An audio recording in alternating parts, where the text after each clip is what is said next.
Okay. Are you about to start? Yeah, we're about to start.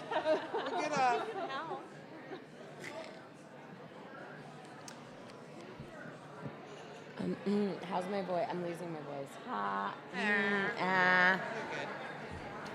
Good morning, you bunch of mischief goddesses.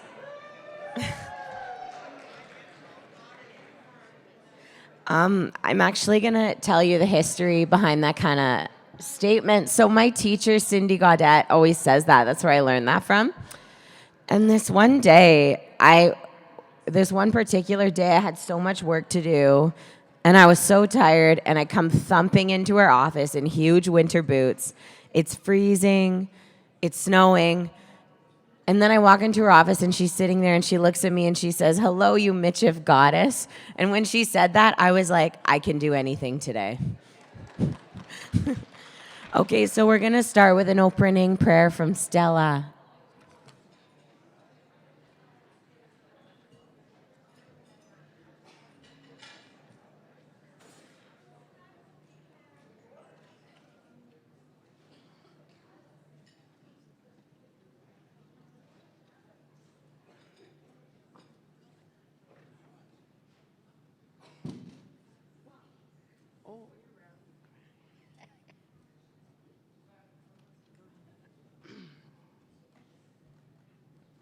Au tanti kakeo keo au miokiksi pau anohtuma kakeo ota skuiwa kapini pau to kemio chigihtanao mochigihtanao tapui did we have fun?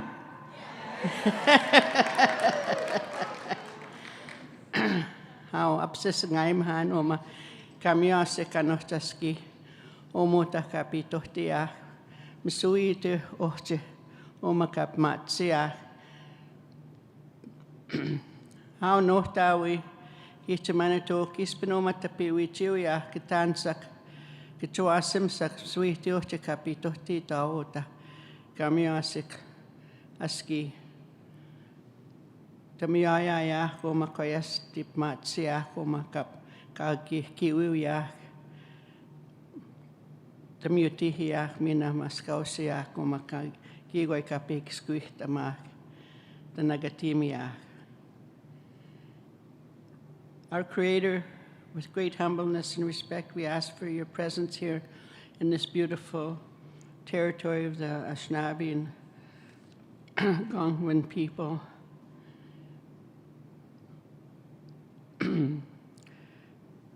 We humbly ask for our grandparents, our grandmothers, and grandfathers to be with us, and our ancestors from the four corners of the earth to be here and look after us as we go home. Your voice we hear in the winds, and your breath gives us life and all things life. We are thankful that we are able to do these beautiful things of our Métis grandmothers, our grandmothers, our mothers, our aunts and sisters, that were able to share some of their culture and language with some of their daughters, and we're thankful that they were able to come here and share some of the things and the good work that they're doing for our future.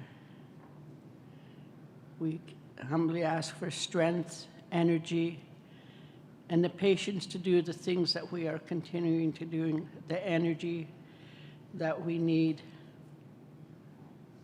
We also would like special prayers and thoughts for our friends and families that are suffering and going through difficult times, to give them hope and comfort and the energy and the strength they need to continue on and share their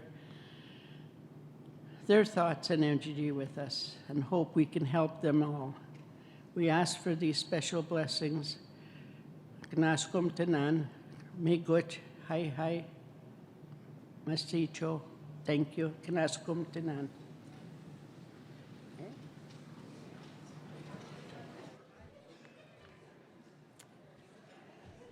Thank you, Stella. So we're going to start our morning off with the LMFMO Indigenous Health Legislation Recommendations and Anti-Indigenous Racism in the Healthcare System presentation and feedback with Victoria Pruden. Let's welcome Victoria.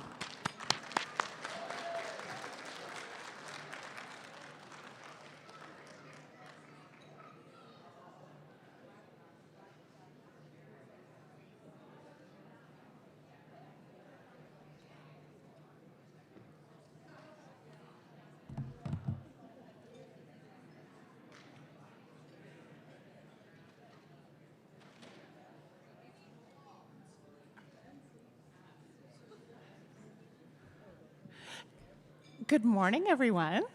I hope you're having a wonderful time, and welcome to our last morning together. And I'm going to try to keep you energized and awake about Indigenous health legislation. Can I get the slides up, please, to our tech team?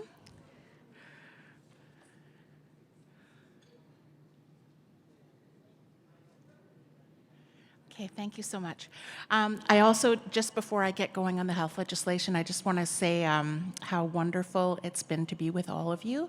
And I want to just recognize my family members, Carrie and Roz, who are here. It's been amazing to be able to spend time with you. And thank you for introducing me to our cousin Brenda.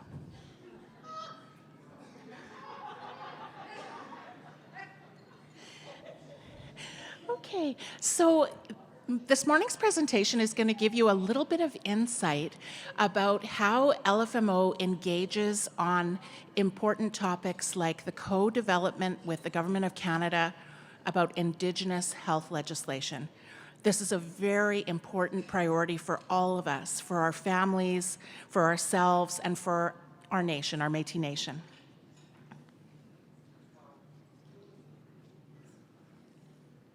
Okay, so in your packages that you received at the conference, you'll have received this very important report about Indigenous health legislation recommendations that came from our Métis sisters and 2S LGBTQI+ people from across the Métis motherland. I would really encourage you to take the time to have a look at it.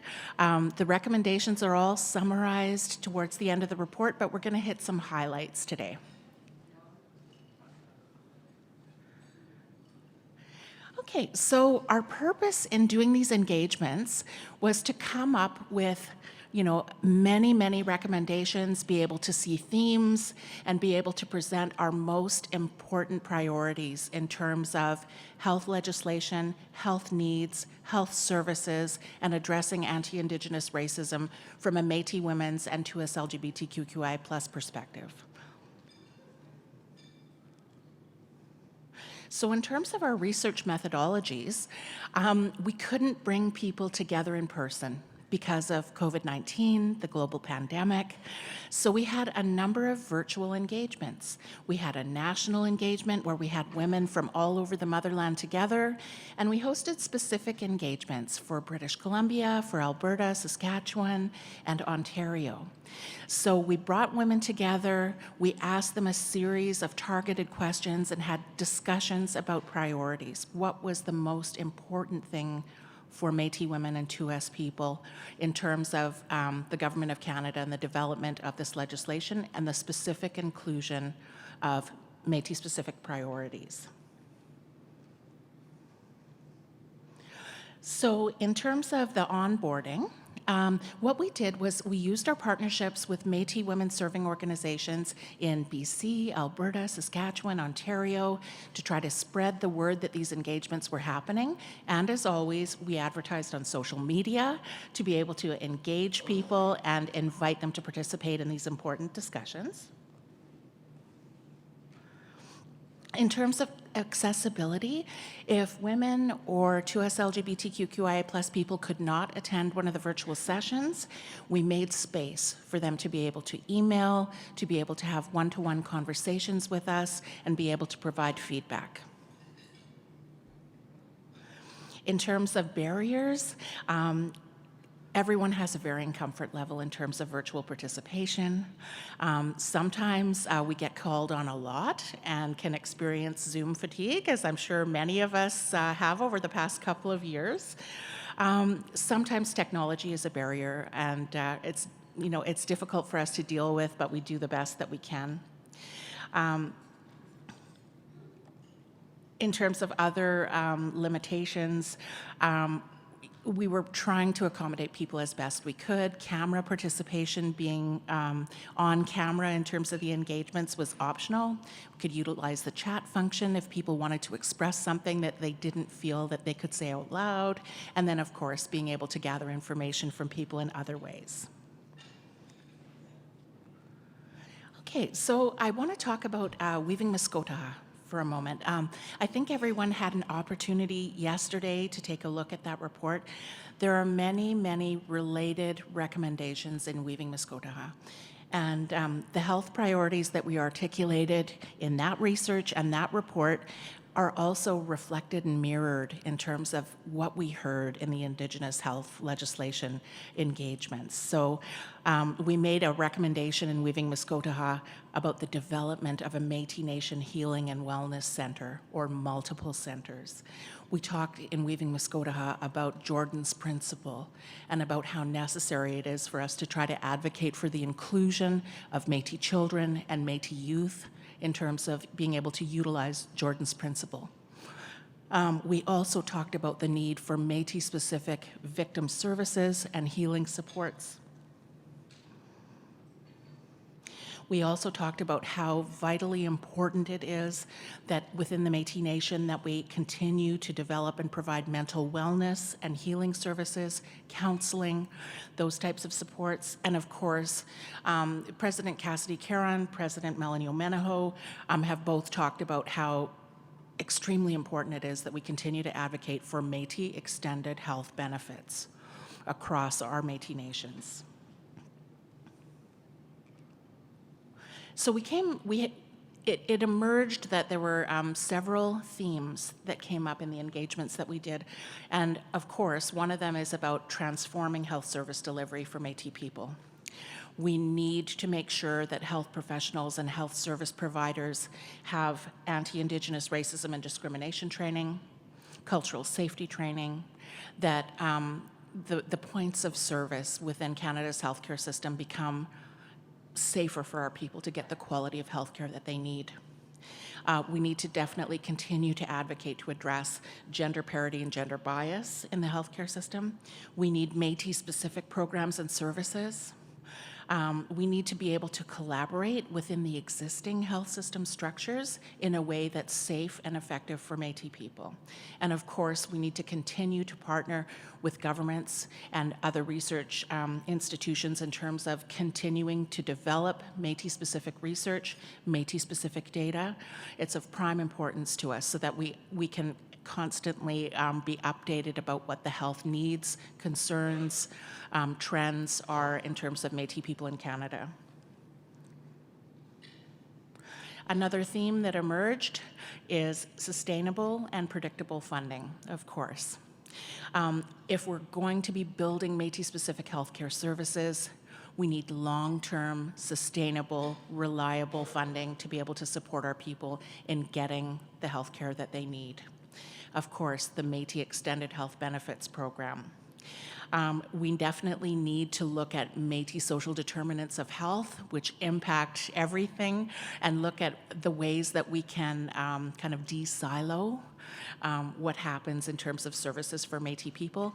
We know that things like, housing, education are all linked to our health, of course.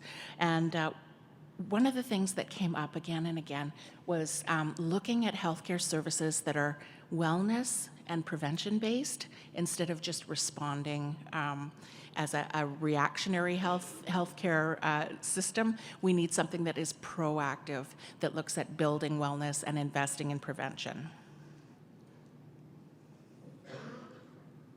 Okay, so here are some high-level highlights from our consultation. So in the consultations, we did talk about the story of Joyce Echaquan. the terrible tragedy that happened that was definitely linked to horrific anti-Indigenous discrimination. So we were able to have really vital conversations with women and 2S LGBTQI plus people.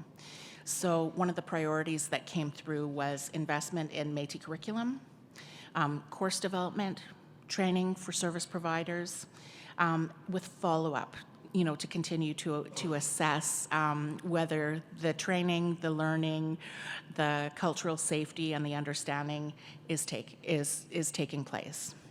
Training programs have to be evaluated on an ongoing basis by Métis communities, elders, and knowledge keepers to ensure that the training is making a difference to Métis families who are accessing frontline services.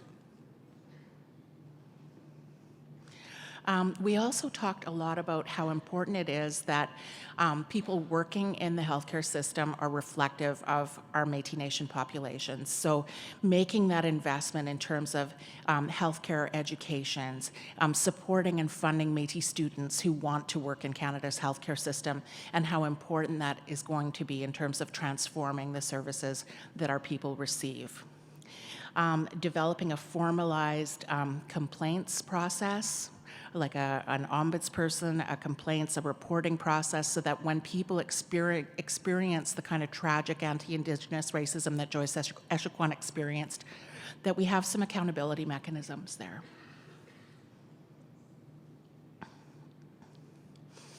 Okay, so some of the other recommendations which came through, resourcing transportation, accommodation, and emergency funding, including housing and shelter opportunities for Métis women and gender diverse people who are experiencing domestic violence.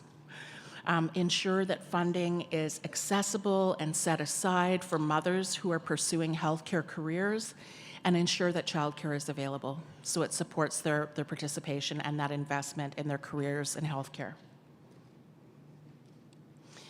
Ensuring that Métis gender and sexually diverse people's health, their reproductive and wellness needs are recognized and respected, including family planning. 2S LGBTQI plus people receive supports in chosen medical therapy and surgical procedures. This must include culturally safe and affordable fertility treatment, prenatal care, and access to Métis midwives and doulas. And we heard from Christina yesterday about some of the amazing work that's going on in Saskatchewan. We can see this happening. And so it's a priority for us to continue to invest in advocacy, research, and pushing forward those programs that support fertility, birthing, and a return to Indigenous midwifery and doula practices. Okay, as we talked about previously, and as we heard from Tara yesterday, we need to make sure that we have more access and increasing access to Métis-specific mental health and emotional well-being supports. We also need to continue to advocate to make sure that Métis culture, our traditions, ceremonies, spiritual practices are seen as medicine, that strengthening our identity is an important part of our mental wellness, our mental health, and our well-being. And making sure that we advocate as much as possible for those traditional ways of supporting Métis people, that they're seen on a compatible level with Western mental health and wellness practices. Okay, and we need to continue, of course, to prioritize and fund Métis women's health research, women's health outcomes.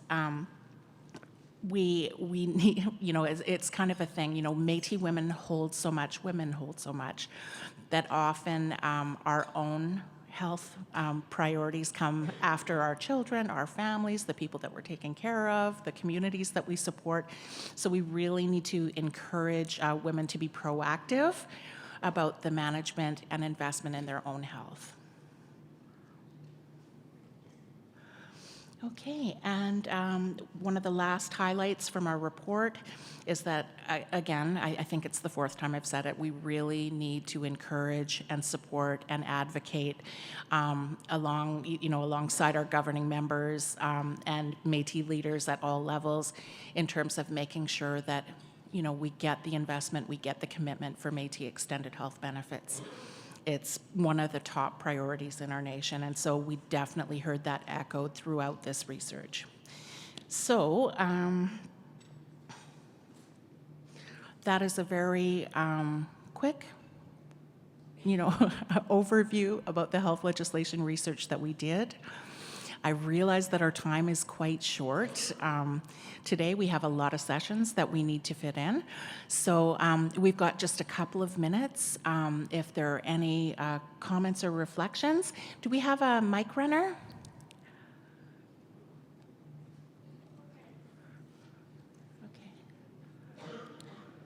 Okay, I'm versatile like that. I noticed that Kathy Boston has her hand up, so I'm just going to walk over there.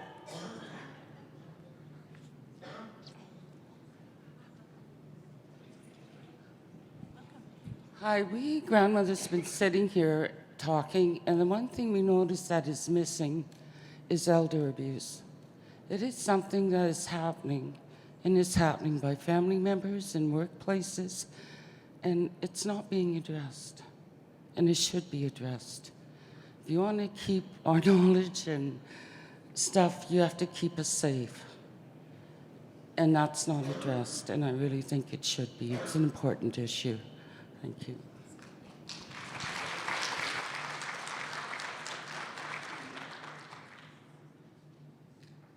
Thank you so much. Any other comments?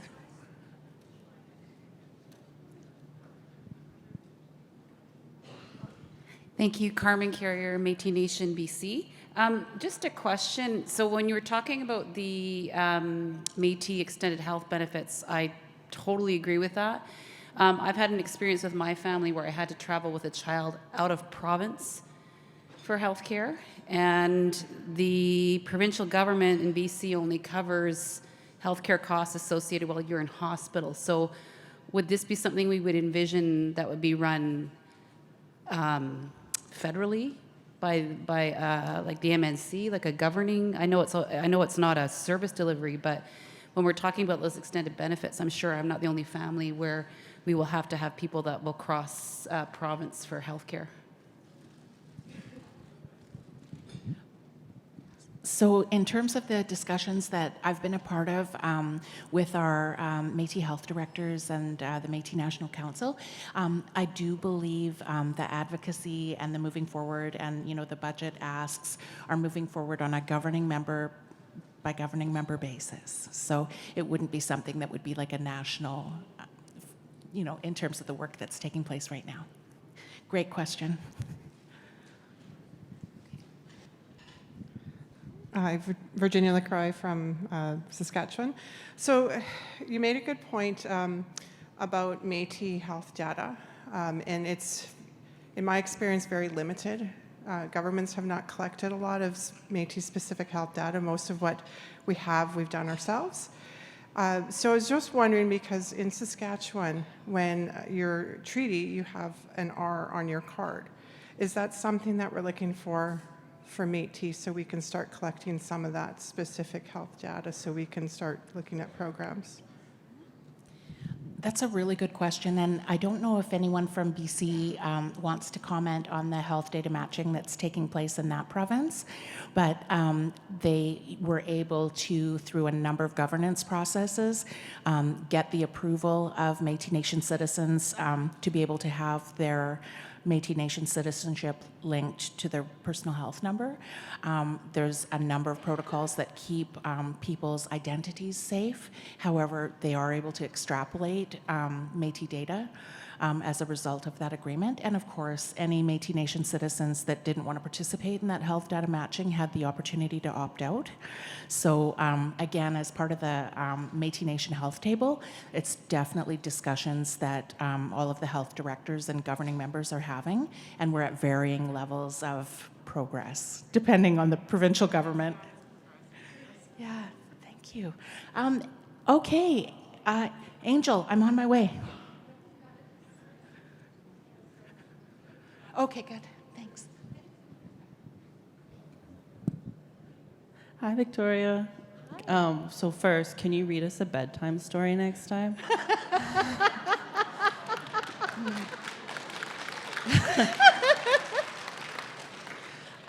Just a few things. I just wanted to ask if in healthcare benefits, if things like dental and eye care and prescriptions would be included in that. I know in the colonial systems, they're often, for some reason, not counted as the rest of our bodies.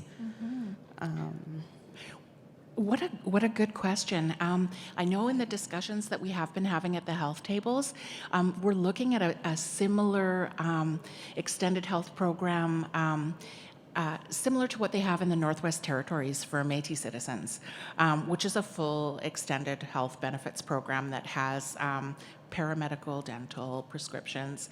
That's certainly, I think, what people are visioning, looking at, and what people are asking for sure. And my other one is more of a comment. So for gender diverse people, I just want to make it clear that while I think chosen medical procedures is a fair statement, I also think that it needs to be clear that gender affirming surgeries and treatments are mandatory to cover, because it is not a it's not something that people choose as I'm trying to think of the wording. Yeah, it's not elective. It's integral to our health and our wellness, especially because there's such high rates of suicide among 2S LGBTQI plus people. Thanks. Excellent. Thank you so much for articulating that message again. Okay, I'm just going to go over to President Melanie.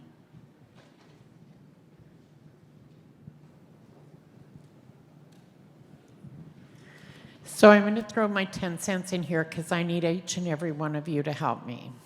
I think it's time for us to stop reaching for this thing called the health benefits that First Nations people have, because they're really poor. And actually, we want our own health benefits program that does include dentures, dentists, eyeglasses, all those things that are not covered. But you know what? Our Métis Nation governments need to start thinking outside of the box. There are insurance companies where they could buy into plans and use our health resources to buy our own health benefits program. They want to be a government. It's time now.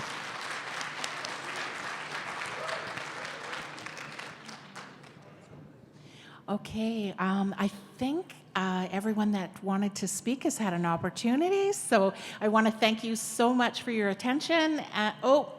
Okay, one more comment and then we'll wrap it up. I just want to piggyback off the back of what President MNO has said. I think that we need to push at our local governments as well. You know, if you've got, as they say in Métis Nation BC, 23,000 registered citizens and 90,000 claiming, that's quite a number. And I say to our governing body, there's insurance agencies out there, private insurance agencies that would love to have our money. So I think it's doable, and I think it's something that we should all be working on.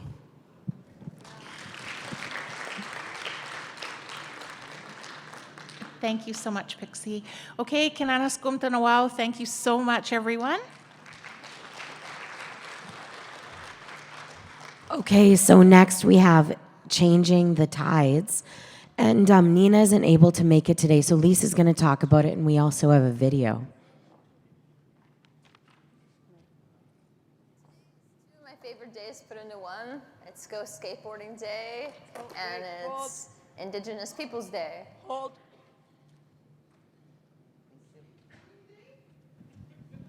Can you hear me? Oh, yeah. Got the thumbs up from the back. Apparently, I'm not allowed to stand behind the podium because nobody can see me.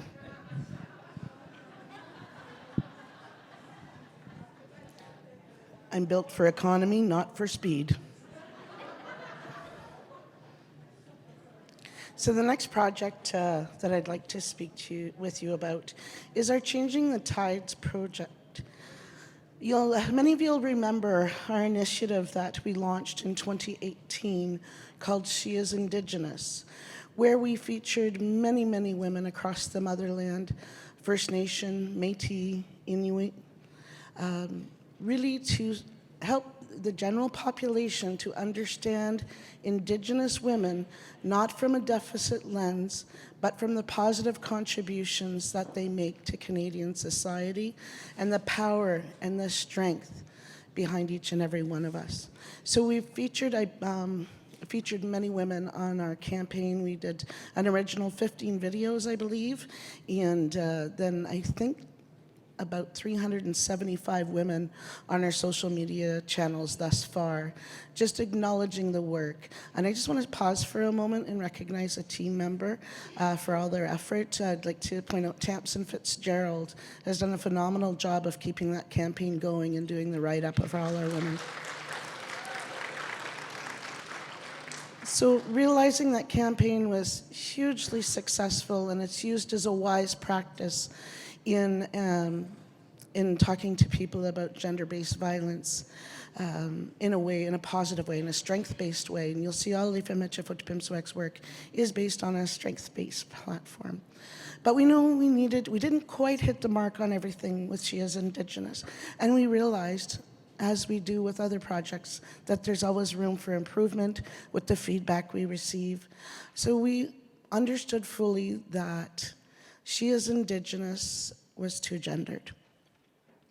And so we sought funding to continue the project to ensure that the project was more inclusive of gendered identity.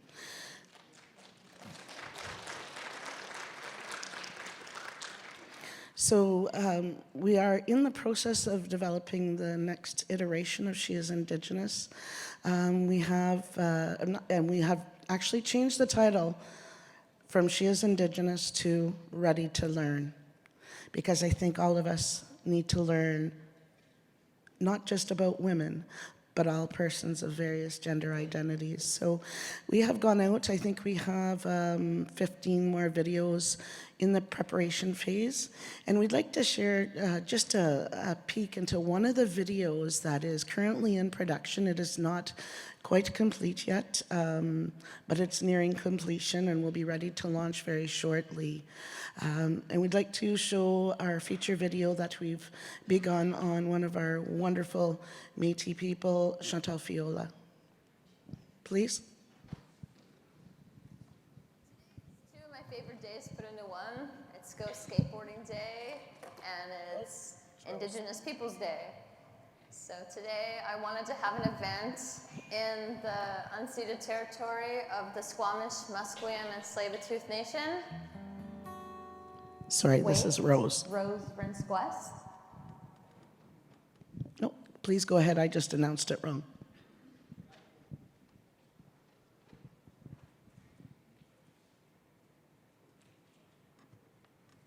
Proudest moments were the publication of my books, marrying my wife in our Weedigaywin ceremony, and the birth of our daughter. And those are all connected. They're part of my larger commitment to Métis spiritual resurgence and to clear space and a path for Two-Spirit Métis people. My name is Chantal Fiola. I am Michif, Red River Métis. I am an associate professor in the Department of Urban and Inner City Studies at the University of Winnipeg, where I was also named the Distinguished Indigenous Scholars Chair. I chose to pursue Indigenous studies because it answered a lot of the questions that I had about why society is the way it is. And then it was through higher education that I met Medewan elders, and I started going to the Medewan Lodge. There are a lot of stereotypes about Métis people, Métis identity, and our relationships with religion and spirituality. And probably the most widespread stereotype is that all Métis people are Christian. I've been trying to gently encourage the recognition that not all Métis people go to church, or some of us go to church and go to ceremonies. And there's lots that we can do to recognize and encourage each other's healing journeys. Hello, my name is Nikki Furland. I'm a Two-Spirit Métis woman I come from the Lorette and St. Vital communities, and I live now in Winnipeg with my wife and daughter. Chantal and I were both raised in Catholic families, but that itself did a lot of harm to us, especially as like Two-Spirit queer women growing up in the church. It was very difficult. It felt, you know, like it was scary to be different.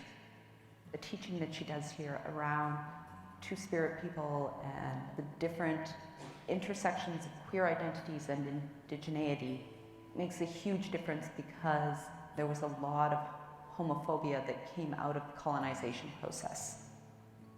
I didn't really come out until I moved to Winnipeg at the age of 17. And then when I did come out, my mother reacted really poorly because she had internalized like harmful messages from the church and from government, from the justice system, the medical system.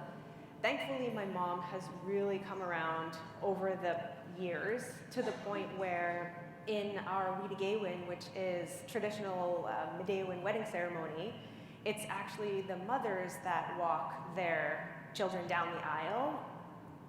Living a ceremonial life is everything to me. I'm really blessed to have found my life partner. My wife is also committed to ceremonies. It's sort of become this daily practice. I'll pray with tobacco, and we smudge in our house really often.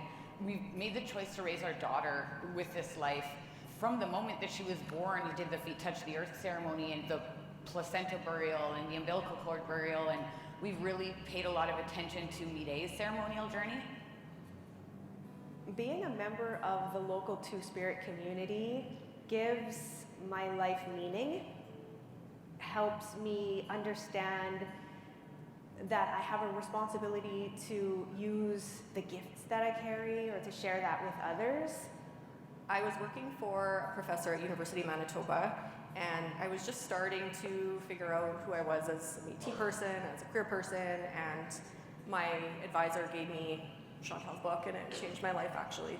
She really stands up for what she believes in, and she really engages with people so like carefully and thoughtfully, but also really strongly. If I could tell queer Indigenous youth one thing, it would be you are exactly as you are meant to be.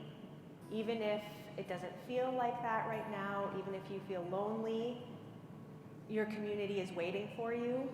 And there's this beautiful resurgence movement that's happening.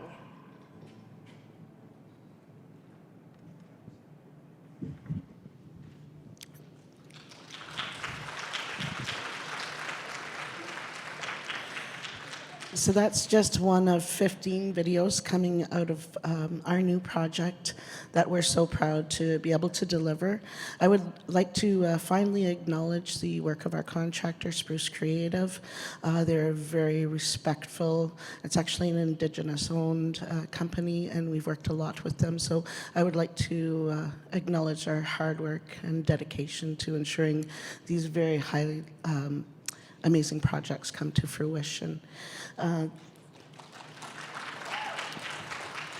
So keep an eye open for the videos on our social media channels. Ready to Learn will also include a toolkit on how to use the videos back in your community. So keep watching. We're really proud of this.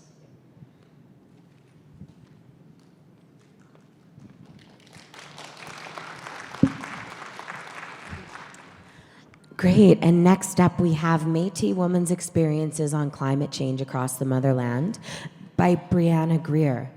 Brianna has a double bachelor's degree in political science and global and international studies from UNBC. Oh, no. Oh, I got it. Okay. She is Métis and has lived in northern British Columbia her entire life. Through personal life experiences and academic research, she strives to educate people on Northern issues. Brianna has focused her research and advocacy on Indigenous rights, natural resources, and various other issues with importance to the North. And Brianna's going to join us via Zoom.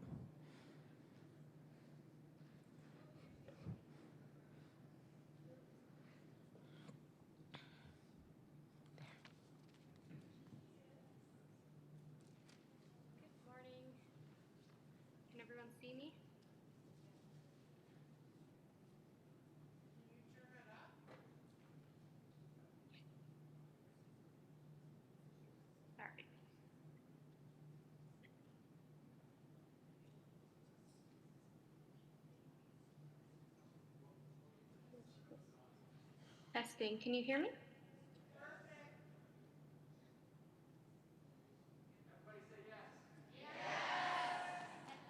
Perfect. Thank you. Sorry, I I didn't hear anything from the team, so I'm gonna share my screen again, and I will put it in presentation mode first. Sorry, technology.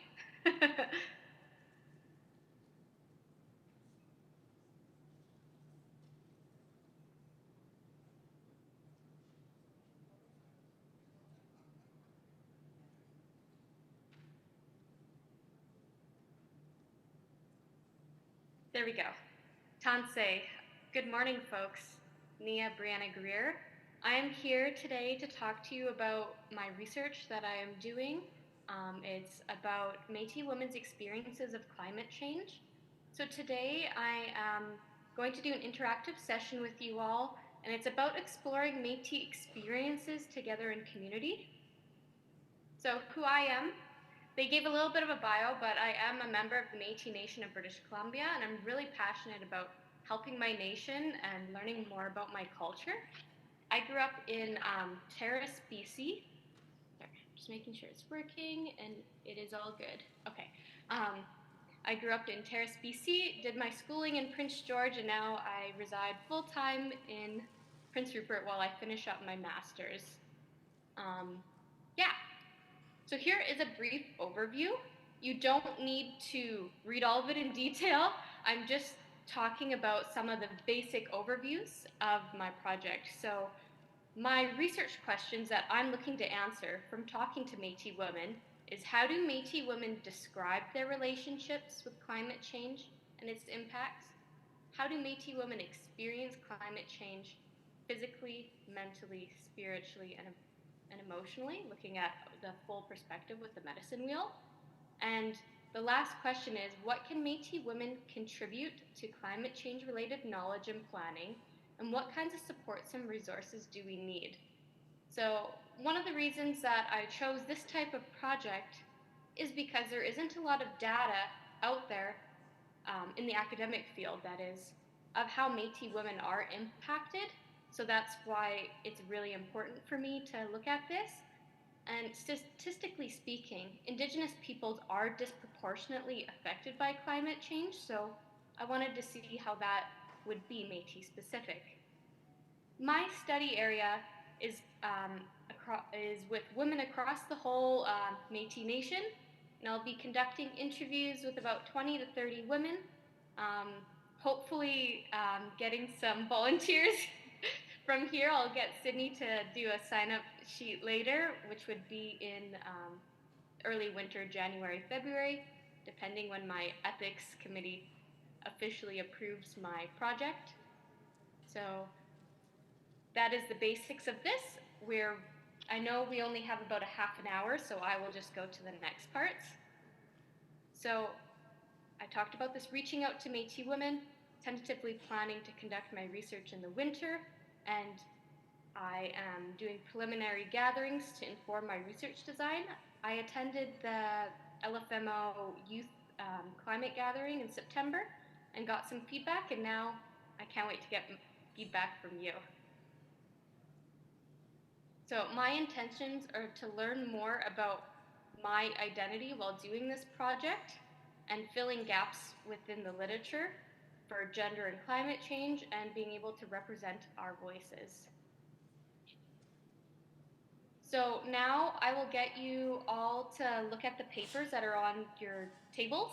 I'm going to ask Sydney now to be my runner. We need 5, there's groups of 5, so one table is number 1, one table is number 2, number 3, number 4, number 5. So she'll split you up, saying whether you're table 1, table 4, etc.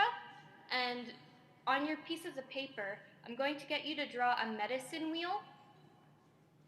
And it doesn't have to look specifically like this. We just need you to identify the mental, the spiritual, emotional, and physical. So I'll give a few minutes, and when she gives me the thumbs up, I'll go to the next slide.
Yes, please, Sydney. If everyone, you can dish out the numbers 1 to 5.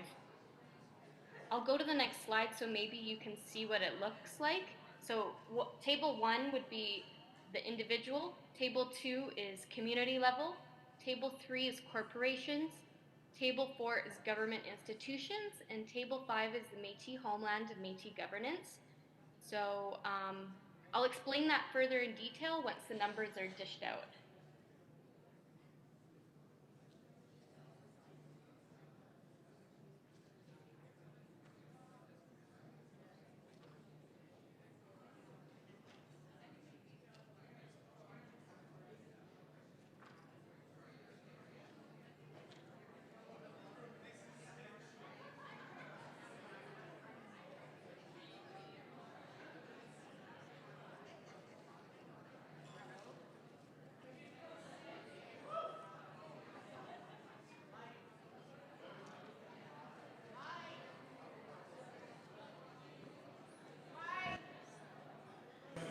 Okay, it's all good.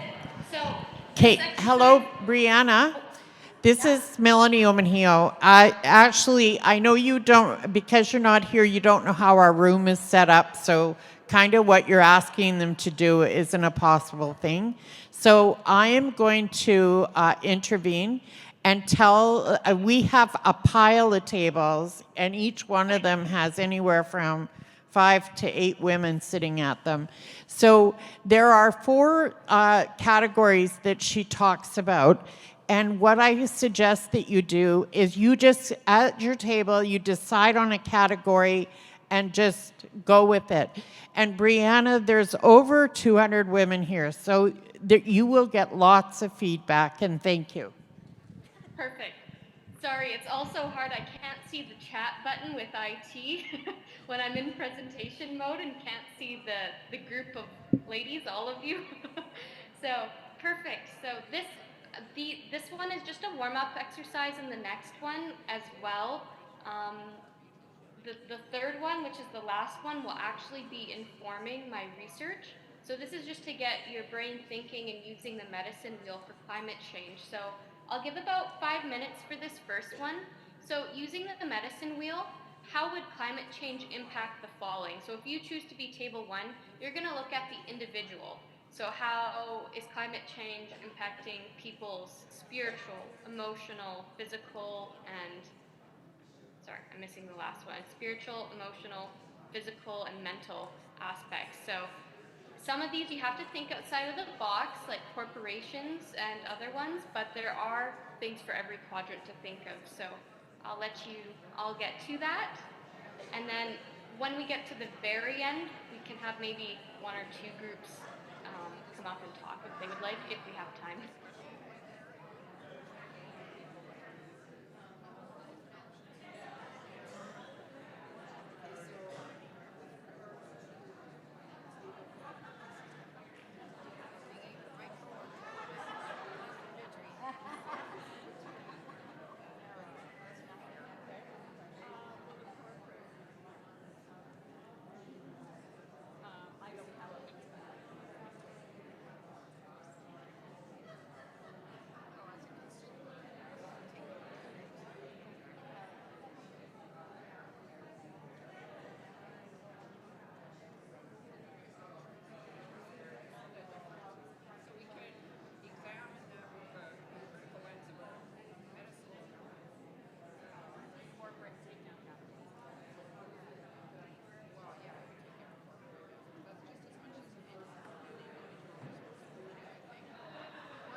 we have 1 more minute for this one. If you want to start wrapping up your thoughts, 1 more minute.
Okay, folks, we're going to wrap it up and come back to the next question. So whatever number you had this time, you're going to keep that number, please. So this one was recognizing our impacts that we have. And the next slide is about imagining our actions. So all of those things that were impacting individual community and such forth, how can those people, community corporations, make change in their regular day to help better climate change? And that's using, again, the full perspective of the medicine wheel, looking at spiritual, emotional, physical, and mental. So that one, I'll give you another 5 minutes as well, because the last one is the one we want to spend most of our time on.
Okay, folks, we're at the 1 minute mark. If we can start wrapping up our thoughts.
Okay, folks, we're gonna bring it back to the room now. While we started planting the seed, while we recognized our impacts in the first one, imagined our actions, now what we're going to do is spend 20 minutes looking at planting the seeds. So instead of 5 groups, there's going to be 3 groups, so just choose if you're going to be 1, 2, or 3. And so these are my actual research questions. And what we're going to do is to use the medicine wheel to break down these questions into smaller questions and themes. So the way it works in research and academia at the universities, you have these overarching questions that you need answered. And the way to do that is you ask smaller questions in interviews. So, for example, number 1 is, how do Métis women describe their relationships with climate change and its impacts? If that could be broken down into smaller questions and themes, so that's what we're working on right now. If anyone has any questions, they can ask Sydney, but we're gonna spend, and she'll tell me, and we're gonna spend the next 20-ish minutes, and I'll let you out on your break on time. And this will directly be impacting how I'll be wording my research interview questions when I do interview people in January.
okay with that?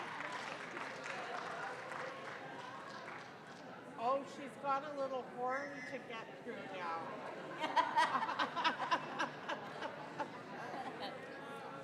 She's always up to that one. Oh my god. She's hilarious.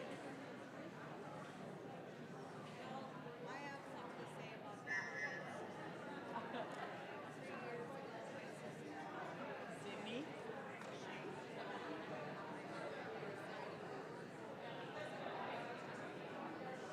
Hello, folks. We're just going to do the last minute of wrapping it up, and then we'll be collecting these to the note takers so I can get all your results. So one more minute to wrap it up, and then if you could label them either number 1, number 2, number 3 for which order, like the first medicine wheel, second medicine wheel, third medicine wheel, just so we know which ones are for which. Thank you.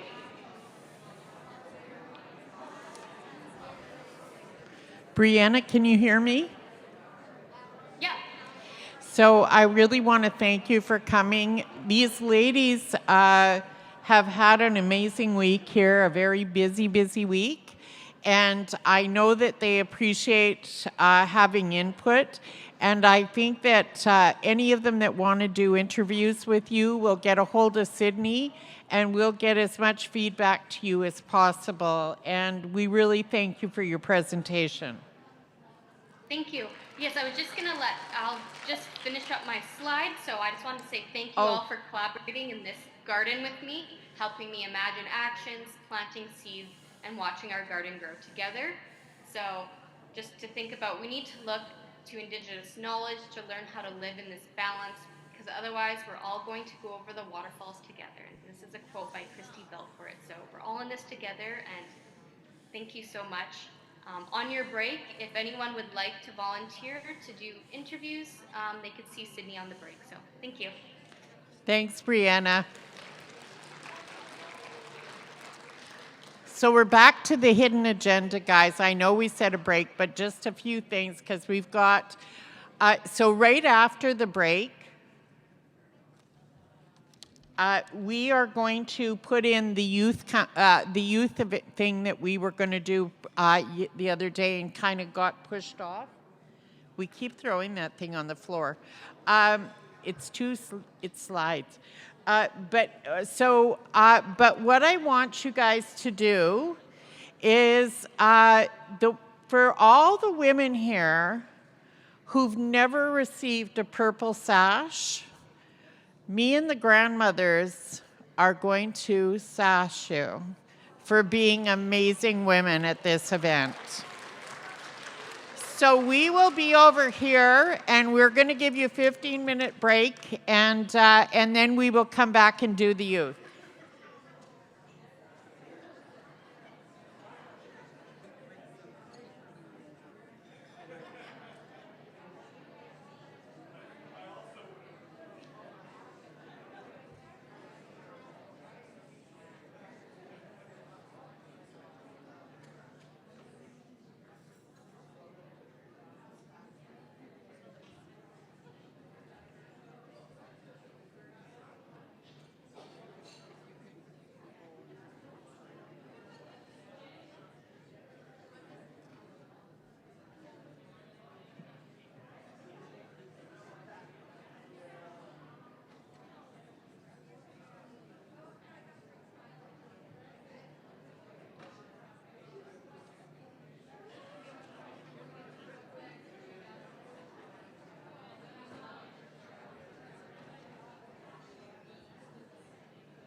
sign. Yay! Thank you. Oh my goodness. We got Tasha's. I know.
Can you find me some, please? Okay.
Can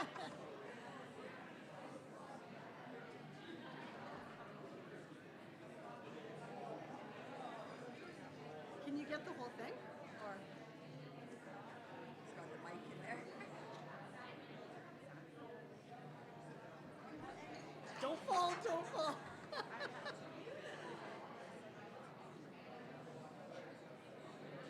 Thank you. Do you want a picture there? Yeah, sure. Let me see quickly. Oh, good. Hopefully I did lots of options for you.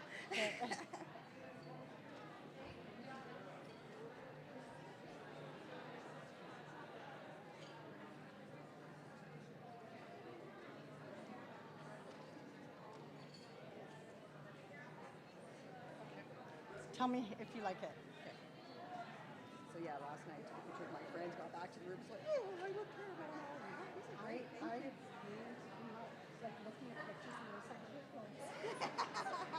And then everyone's like, well,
didn't tell you this. Our sashes are never sold. We never barter them. We only gift them to the people who have earned the right to wear them. So each and every one of you, thank you so much for being a part of our sisterhood.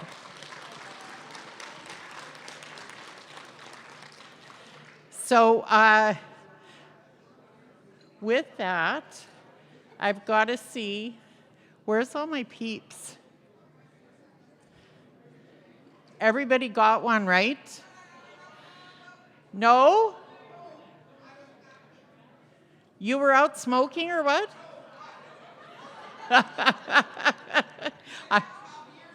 I'm just kidding. I'm just teasing some of you. So our grandmother will sash you there with Dr. Jackie Maurice. Hi, look at her.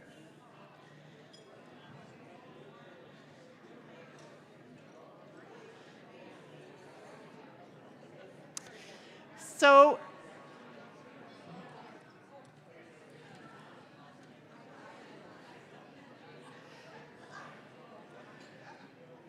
we're going to ask I want everybody that's under the age of 30 to stand up. All the old people, sit down.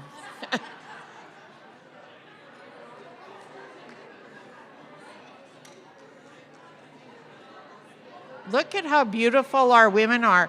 So just to start with, we're going to start a Métis Bachelorette for the next one of these.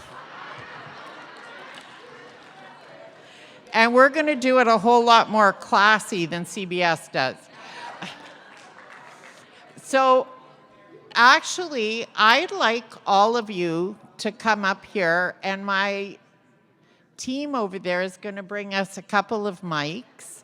So, and we're going to get some more chairs. So could all of our young women, Métis women, come up to the stage along with my Janice?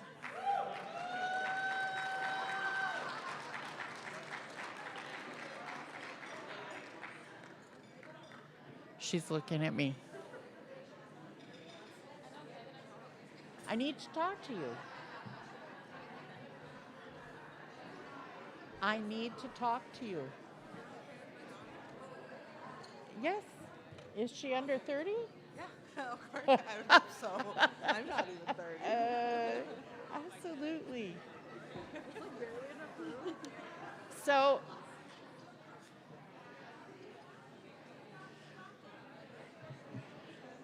what we're going to do is we actually need to get youth more involved.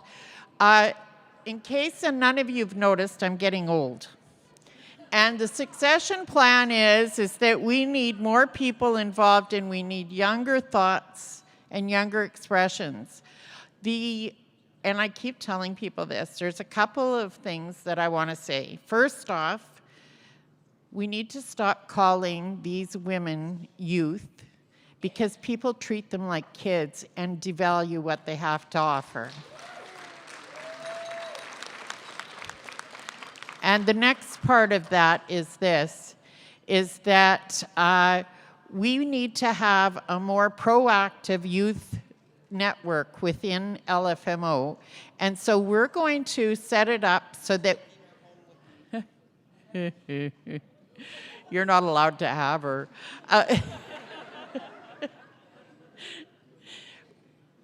We're going to set this up so that we're going to ask these women questions, and they're going to answer the questions, but we want to develop a youth council, and this is part of what we're doing as an initiative under Women of the Métis Nation, is for Tamsin's looking at me going, what is she doing?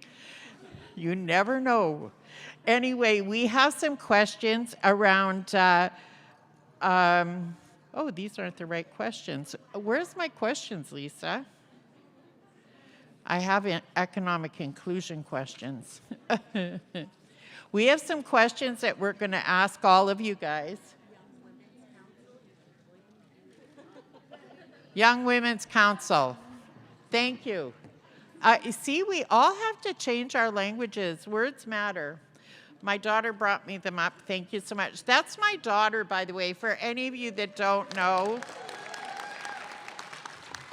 And one of our grandmothers just sashed her, because even though we said anybody that doesn't have a sash, she didn't come up for her. So she made sure she has one. So we have 6 questions that we're going to ask, and we're going to get you guys. But let's do this so they can sit down and be comfortable. Hey?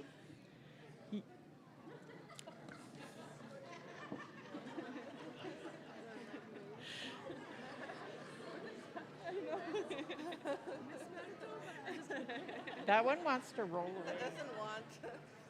Okay, we're going to get you some more chairs. Can I get my team to help me bring some chairs up for these amazing young women?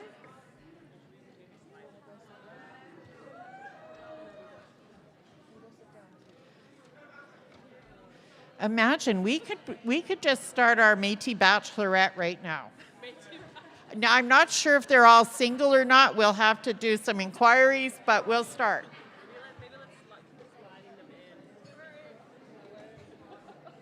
Yeah, let's do 2 layers. Lisa, what are you doing?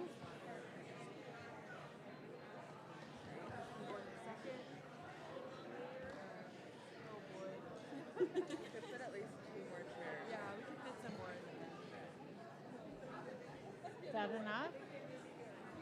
We've got to squeeze Miss Bailey in. She's sitting there?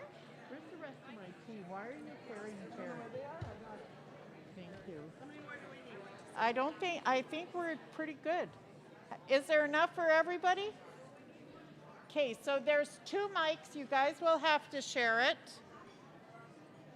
And we're going to ask some questions. Do you notice how they don't want to touch the mic? So we're going to start by asking, what does gender equality look like to you? And I think we're going to start at that end. Hello. Hello, my name's Olivia. My family names are Carrier and Hamlin, and I'm part of MNBC. I guess gender equality to me means governance being led by women and Two-Spirit people, and returning back to traditional ways of governance where we govern in a circle rather than a hierarchy, and our opinions and values are respected and also appreciated and listened to.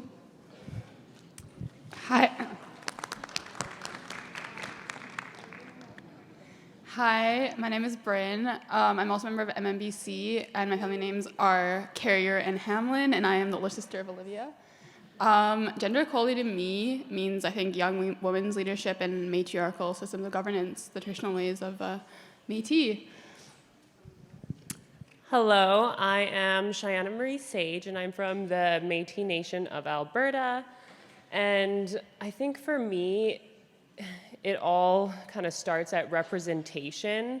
We need to, any voice that we're speaking about, we need to have and make sure that it's those specific voices that are in the rooms, because they're the ones that have the firsthand knowledge and experience that they can speak to and then pass on, and that will then trickle down into policy, which is exactly what we need.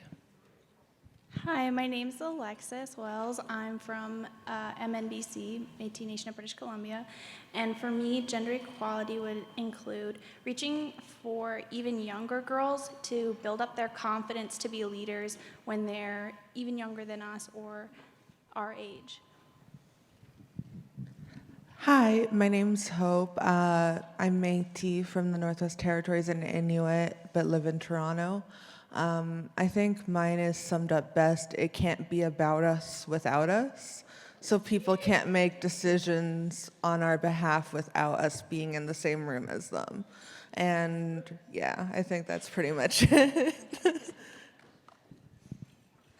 Tanchi. My name is Annie. I'm from the Rat River Métis settlement in Manitoba. I'm a Gosselin, but I also have La Rivière and La Gimaudière family names. For me, gender equality is returning to our traditional ways, as a lot of these other young women have said, returning to our matriarchal practices. And I guess for me, the major thing is resisting the patriarchal ways that have been opposed onto us, and to be more inclusive and move away from the binary and return to our old ways. So yeah, thanks. Merci. Hi. Hi, my name's Ty. You all know who I am at this point. Gender equality for me is that men quit being dirt bags. No, I'm just kidding. Honestly, you know what? In my work, gender equality for me means that we hold up Métis women's stories as much as we hold up the stories of the men. So who is Louis Riel's wife? Right? That's gender equality to me. Clapping with a microphone in my hand. Gender equality to me is just the little thing of like, what? Your name. Oh, Bailey Oster. I'm from Métis Nation of Alberta. So I can see my mom like whispering to me. Gender equality to me is just the little thing of like dismantling the patriarchy and colonial ideas of gender, binary, and respecting and valuing women's work and opinions, and putting them on the same level as men's work.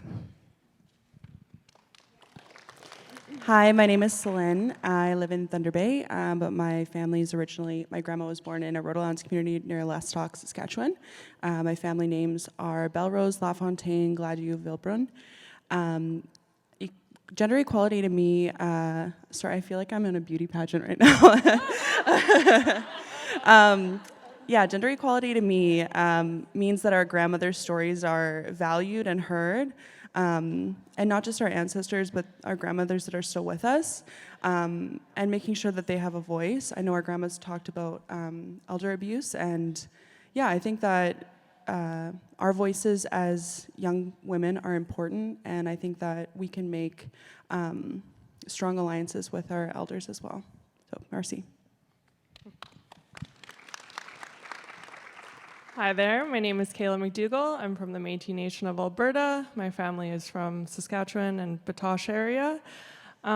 Gender equality to me, I would say, is also women supporting women and, overcoming misogyny and, patriarchy and just all the things that we have to face on a daily basis, and supporting each other along the way. Hi, my name is Olivia. I'm from Port Alberni. I say that we have the same number of women and men at the table and gender diverse people. But as everyone else said, don't speak for us. Let us do our own talking.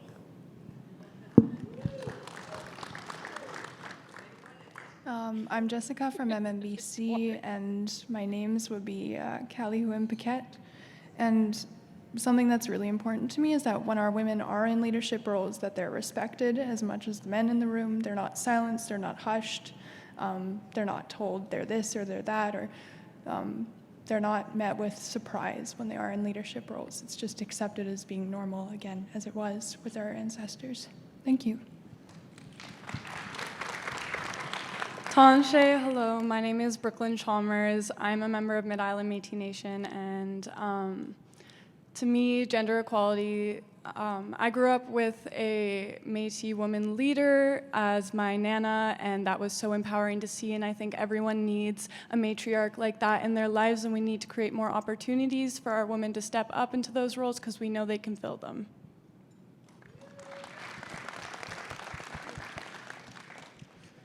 Tanze, my name is Angel Robinson. My family names are Desjardins and Cardinal, with connections to the Red River and Lac-La-Biche. I traveled here today from beautiful Lekwungen and Saanich territory. My home community is the Métis Nation of Greater Victoria, which is a chartered community of Métis Nation of British Columbia. I'm honored today to be on the territory of the Algonquin and Anishinaabe people, as well as the lodging place of the Métis Nation of Ontario. Gender equality to me is first, it's about truth. We often talk about reconciliation, but we cannot have reconciliation without truth. And we need to have reconciliation for our women who have been oppressed by the colonial bodies, but also oppressed within our own communities by the male dominance and misogyny. It begins with hearing the stories of our women and 2S LGBTQI plus people, both in the past and today. It's about making strong policies by hearing the voices of our women and 2S LGBTQI plus people. It's about holding up our youth and our elders. And it's about being accountable to the people that we engage and carrying those voices forward and bringing the visions that our women, our youth, our elders, and our 2S LGBTQI plus people graciously share. Because I think there's no one who knows our communities better than our women and our 2S LGBTQI plus people. And there's no one who is paying more attention to the needs of our community as a whole.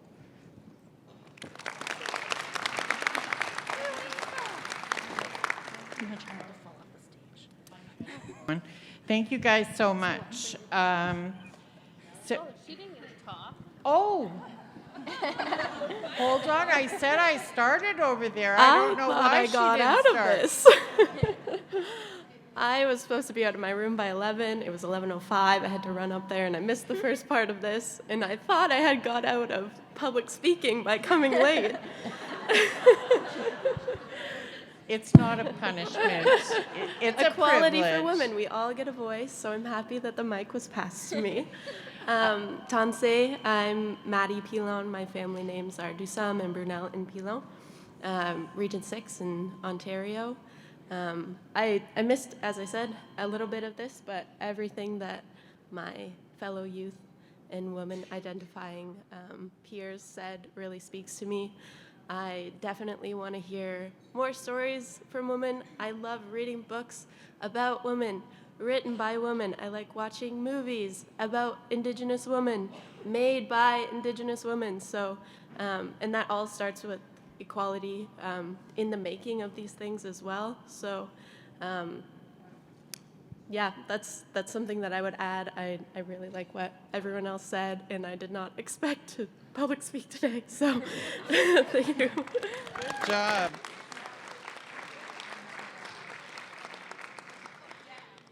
So we're probably going to shorten, not ask all 6 questions, just because we'll probably run out of time. And it isn't that they're not important. Oh, somebody's waving at me. So I also thought I got out of the public speaking aspect of this. But they found me all the way over here too. So I guess to me, gender equality is exactly this.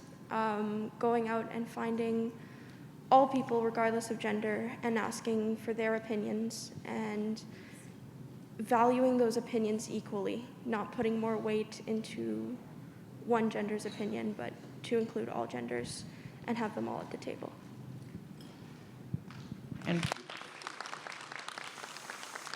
And finding them even when they're hiding over at another table. Okay, so in saying that, we are going to kind of shorten how many questions, and it isn't that you guys are not the most valuable part of who we are, because you are. But it's just that people will miss their flights if I keep this up with these hidden agendas. Anyway, my next question to you, and this time we're going to start at this end. Have you ever experienced gender-based discrimination? You weren't good enough because you were a girl? Anything like that? No, right here.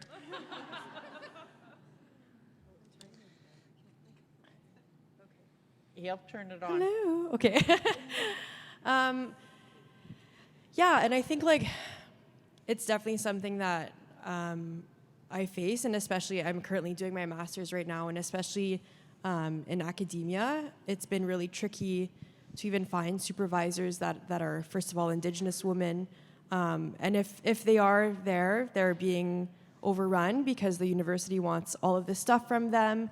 And so it's been really challenging in academia to just always be taught by men, mostly predominantly white, non-Indigenous men. And so that's been one thing that has been very tricky personally. And yeah, I mean, every day, you know, it's not always easy being a woman, and especially for Métis women. Unfortunately, a big part of, and it's not the only part of our experience, but we have faced various challenges and traumatic events just solely because we are women. And unfortunately, that is a common experience, and it's heartbreaking that it's almost like a known fact that it's a part of our experience. And so I just hope that, you know, there's more education for our men as well on how to go back to our traditional ways of valuing the women in our communities, valuing their knowledge, and also like rewriting the history books. Like, I love how they talked about it, and like, you know, the women were such an integral part of our communities, and they were often behind the scenes, unknown.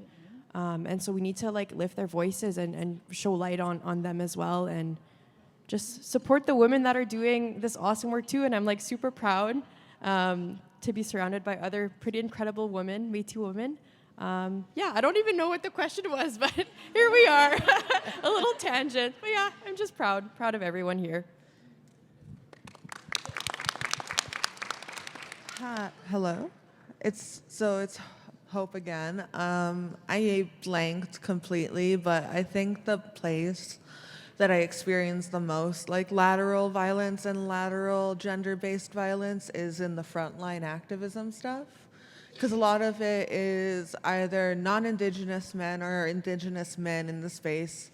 And sometimes even the women, I've had them laugh in my face when I'm trying to figure out safety of children and of things and stuff like that. So it's like, we need to be better. We need to do better for each other also, and not only from the white man. We need to decolonize our mindset of thinking about these spaces and that women's voices are very important in this, because things get forgotten if not. And also Two-Spirit people need to be included way more in this, because there's so much lateral violence, just even in language, like pronoun language that people need to update on. And a part of decolonization is finding our old words for Two-Spirit people and bringing that back and giving Two-Spirit people the platform they deserve and that they used to have in our societies. So I think that's important too. Hi.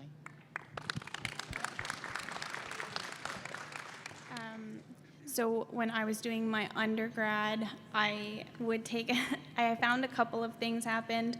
I was unlucky enough to get in one of those classes where you have a professor who will ask a question, and then I would respond, but he wouldn't hear me, and then someone will say the same thing I just said, and he's like, "That's right." So worst. And then also I would bring up Indigenous issues in other political science classes, and I'd have a professor say like, "Oh, I don't know anything about that," and that's just sort of the end of the conversation. So those are some examples in academia. I think for me, this question inherently makes me think of being really little and growing up in the schoolyard. And it's always kind of in academia or the school realm or sports where I experienced that firsthand. I remember as early as elementary school playing sports or running track, and all of the boys on the team saying, "I'm not fast enough, I'll never be as good as them," and always saying these things. And I always took it as a challenge, because for me, I come from a long line of strong women. I was raised by Thelma Chalafu, the first Métis woman senator of Canada. I have my mother to look up to, Auntie Kathy, my Auntie Sharon. So I feel very privileged and blessed that I was raised with this tenacious fighting spirit. And so I always fought back against that and took it as a challenge, and I ran faster than them, and I played harder than them, and I got better grades than them, and that was my way of being resilient. And to this day, it follows me right now, being a master's student at Columbia, writing my memoir. the amount of male peers that say to me, oh, you're writing a memoir, but you're so young, you're only 28, what do you have to offer? And I say, just you wait.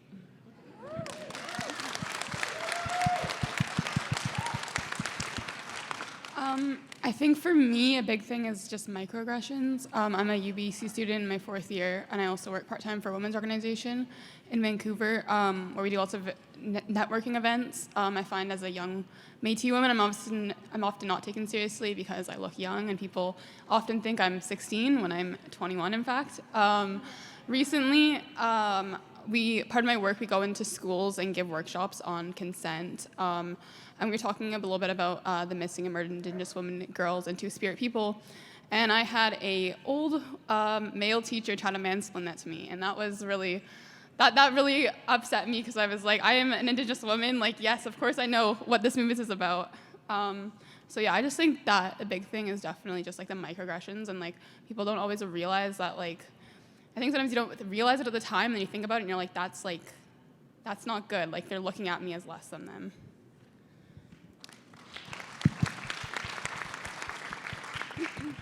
Yeah, I would say for me, probably similar to what everyone has already said. I feel that a lot in like sports, being in soccer, being in academia. I'm also a UBC student. Having a lot of things being male dominated, a lot of mansplaining, a lot of the time. But yeah, I think also what you were saying also is I grew up around very strong women. My mom, Carmen Carrier, my auntie Rhonda, and also growing up around really good men. I have 2 brothers who are really good men. And yeah.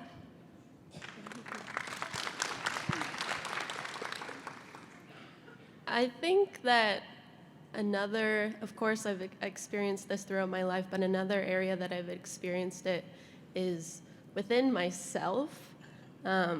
It's kind of something that we're trying to push against, but that's ingrained in us as women, that maybe we think that we aren't good enough as a woman or as a young person. Sometimes I don't even catch myself doing it, but I'm like, oh, this older man could probably do it better. And so I need to kind of rethink that as well. And I think part of it and overcoming it is everybody in this room that I've talked to has told me, especially the ladies at the back table there, that I spent a really nice 5 days with, have told me, no, you are in the right place. You are meant to be here. And it means a lot to me. And I think that if you just continue to do that, everybody in this room come up to all of us young people and tell us that we are meant to be sitting up here. It means a lot to us, so thank you. Okay, hang on, Angel. Give me 1 sec. So we're going to, where's my mic runner?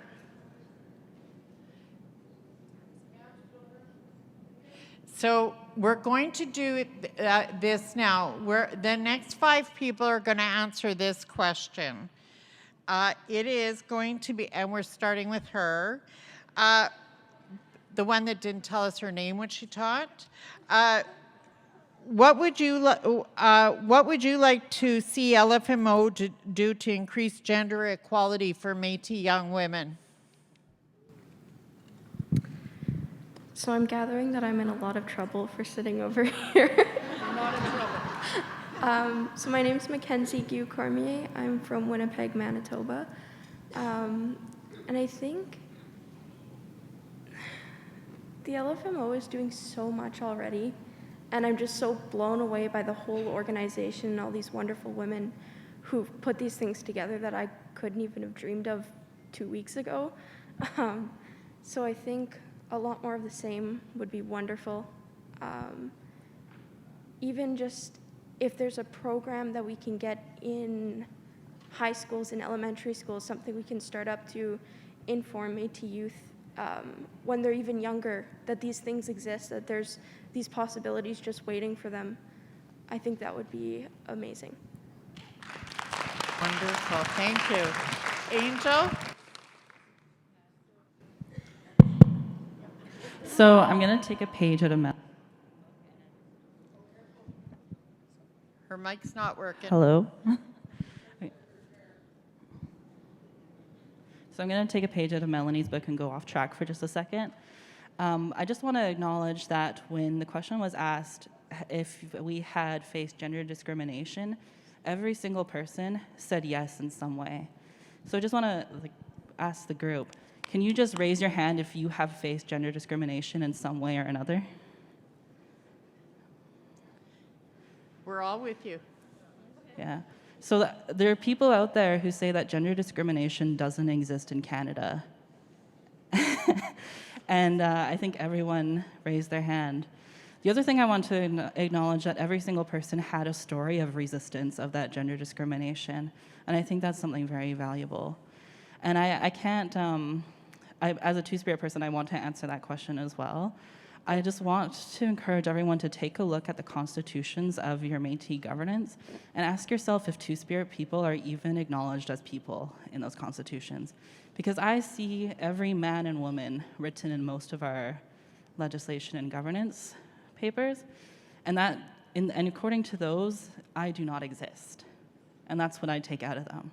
So I just want to point that out and ask people to take a look at those and ask, how do we make sure that we are saying that every single person exists, every person has rights, and every person is important to our communities?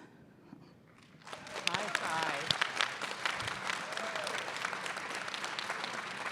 Thank you, Angel. She's a powerhouse woman, I'll tell you that. Oh, person. I am so, see, they're educating me because I'm still old and sometimes don't learn that quick. Do you want to go with what would you like to see LFMO to do to increase gender equality for Métis young women? Is that? Yeah, it's going to be hard to follow that, but this was my first time attending this, and I'd like to say you guys did an amazing job. I am so happy to see everything that you are doing and the hard work that you're putting in. The idea of a youth council that you were talking about, I think that would be awesome to see, and more youth presenters, as well as, I'm drawing blanks right now, but just continue supporting our youth and empowering them with events like these and giving them matriarchs to look up to. Just like all of the hard stories we heard, we also acknowledge all of the empowering parts that got them to where they are on this stage. And this event is one of the empowering parts that I'm able to speak right now. So thank you.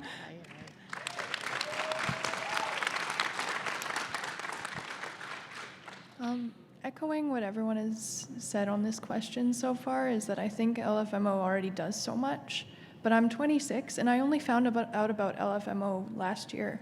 So maybe just more awareness for youth who, again, in schools and as they get into adulthood, like maybe just a little more around awareness and promotion, because I think that would really strengthen membership and involvement. And yeah, thank you.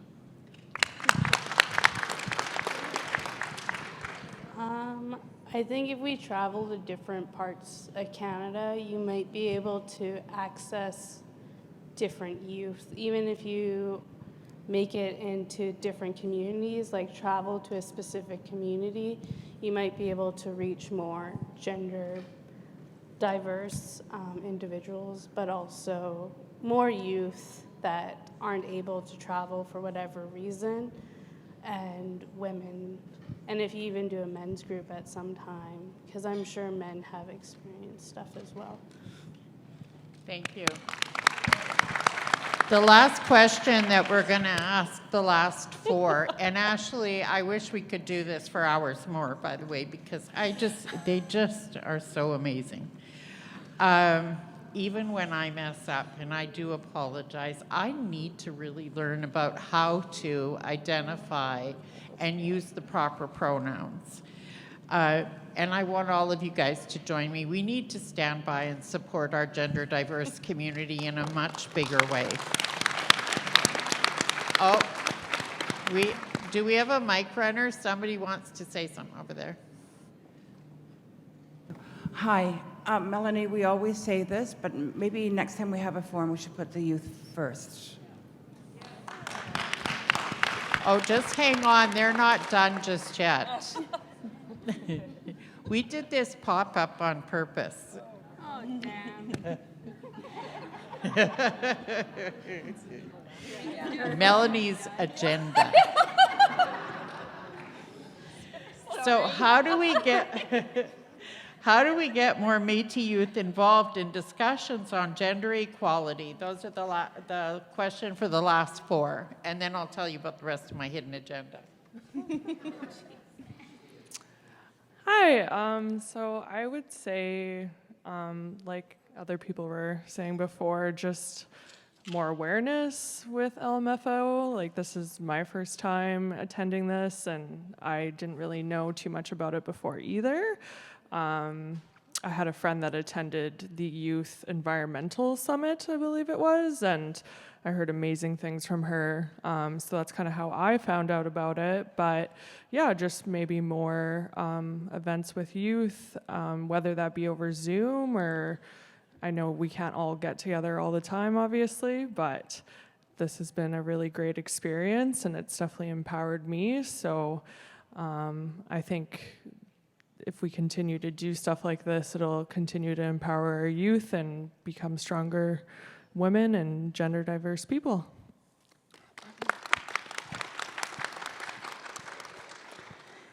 One thing that came up at our table over the week was the idea of having a mentorship program. And I think that's a really great idea. In my family, I come from a line of really strong women, as I'm sure we all do. But for a long time, we were focused on survival. And so it wasn't necessarily, we weren't necessarily engaged in Métis politics or Métis community engagement, I guess. And so I think that being able to learn from other strong Métis women and gender diverse people and having those mentorships available would be really helpful in engaging youth. Yeah, so merci.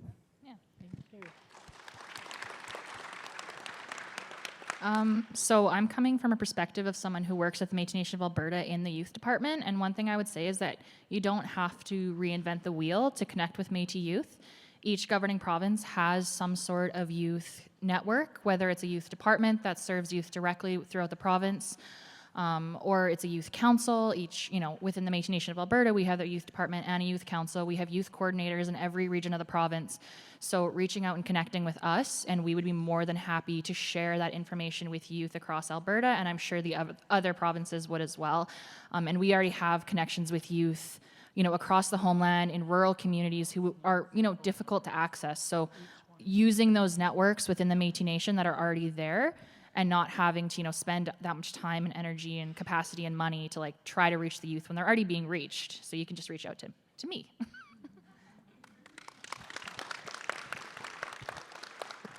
I'm sorry, I'm going to stand up. I'm right behind Melanie's butt over here.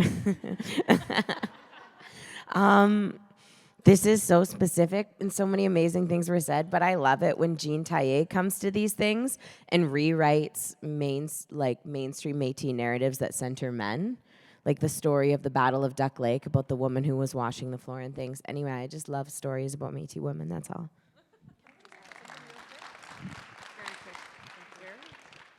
Hi, sorry, this is unrelated to the question, but I just wanted to, as someone from Manitoba, also express my gratitude to LFMO for allowing us to be here. And it's been really amazing to meet other Métis women from across our homeland. And I'm just happy that we're not letting petty politics divide us. And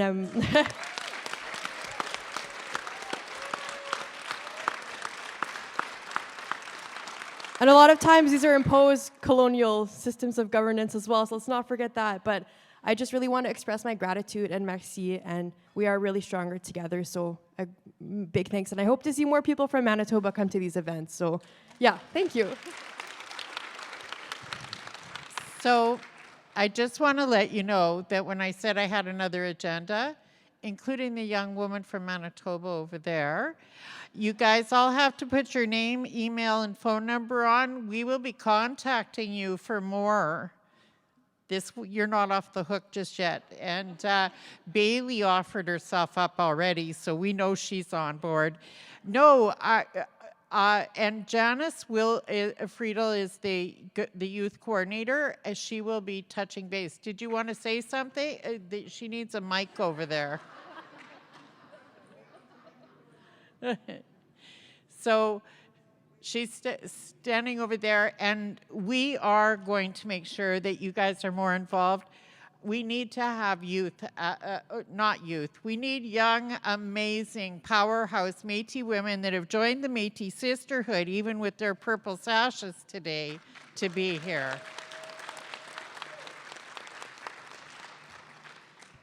So after you guys put your names and stuff on, we'll let you go for the day. But and Ashley, all those things were recorded and taken down. So it isn't like you were speaking to somebody that's going to forget it 5 minutes from now. And I just want to mention this in relationship to the people from Manitoba. You're our family. In spite of what ugly politics may or may not do, you're always welcome here.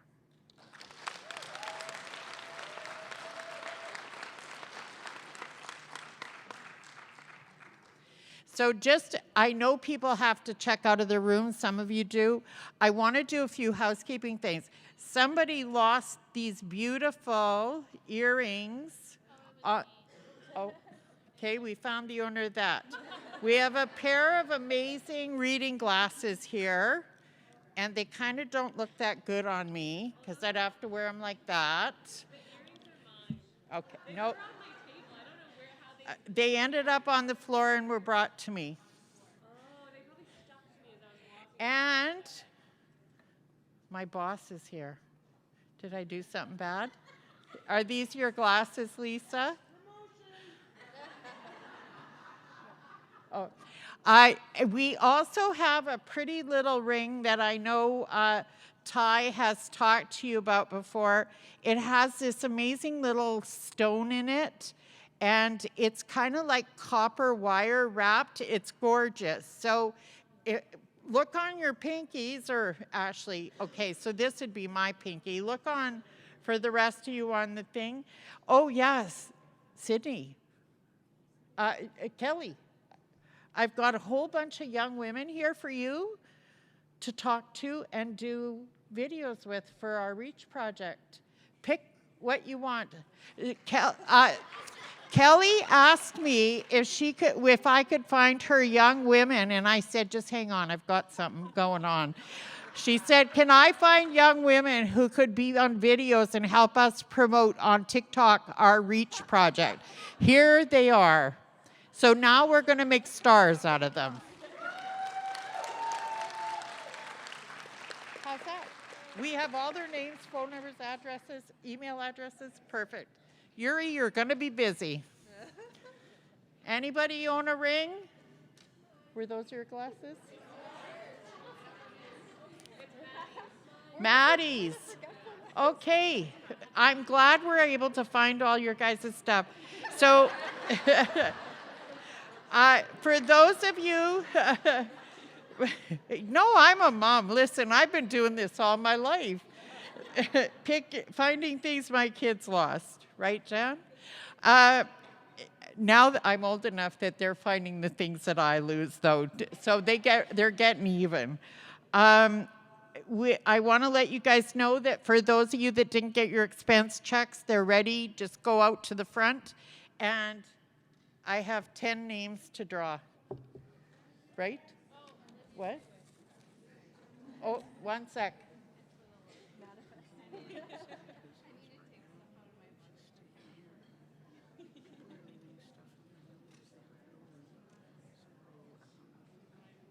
Oh.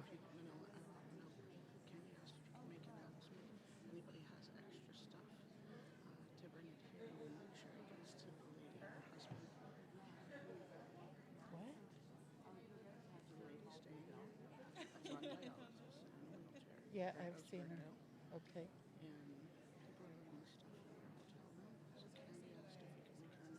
Okay, okay. Yeah. Okay, the other thing I forgot, by the way, she's going to find the names and we have 10 suitcases left. But first off, you guys, for the ones that got the emergency kits yesterday in your swag, there's batteries in those. You should just take the batteries out and put them in your carry-on. Sorry, guys, and I'm grateful that somebody reminded me to let you guys know that, because those things shouldn't go into the undercarriage of the plane. And what's that? Oh, yeah, take your matches and carry them on too. Yeah, put them in your carry-on bags. So I also want to say this. So apparently, and I do know I've seen her, in the Marriott, there's a woman who's in a wheelchair, and I think she's an amputee actually, but she's on dialysis, and her house apparently burnt down here in Ottawa.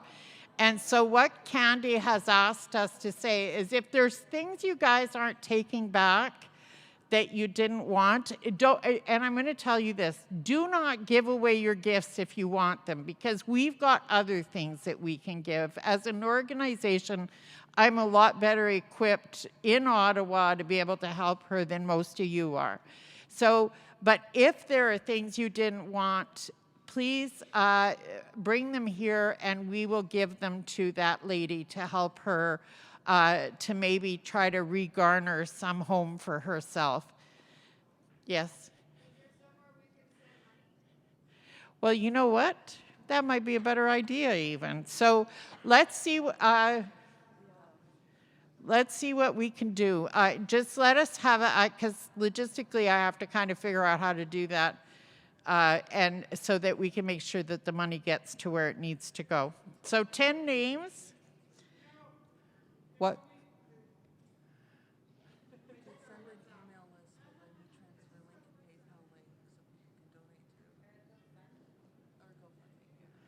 Okay, I'm just asking for 15 minutes to try to figure out what.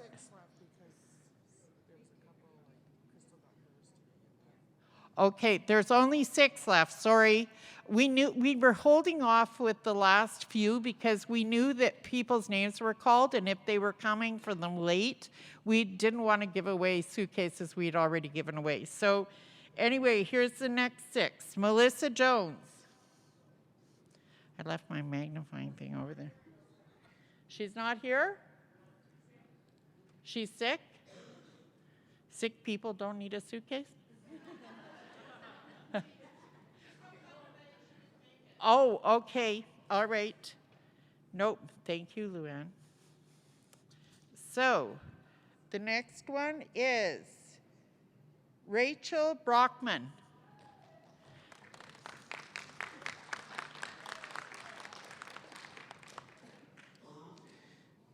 I throw these things because I can't catch them. These little slips of paper were the craziest things ever. Leanne Blandon. Do you want to see how tiny this paper is I'm supposed to be reading off of? And it's magnetic, so everything's sticking everywhere.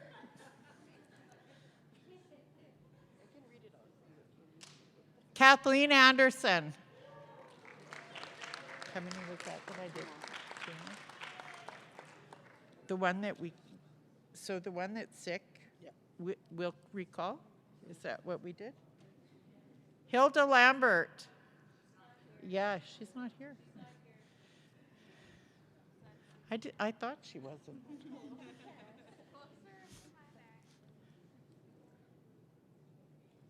Kelly Camacho.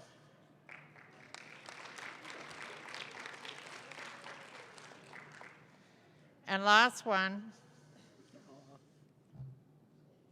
Oh my God. Brenda White.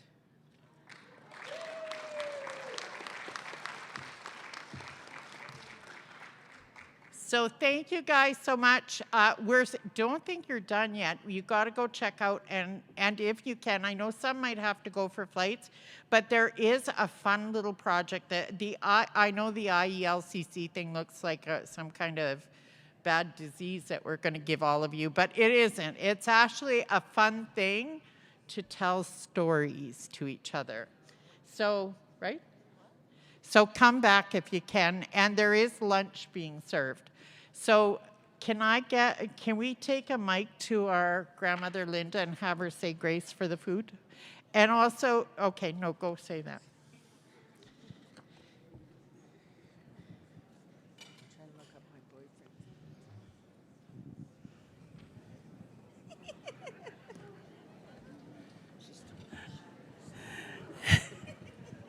What? What did I do now? She comes and sticks this mic in my face, and I said, "Quit, I'm trying to find my boyfriend's picture."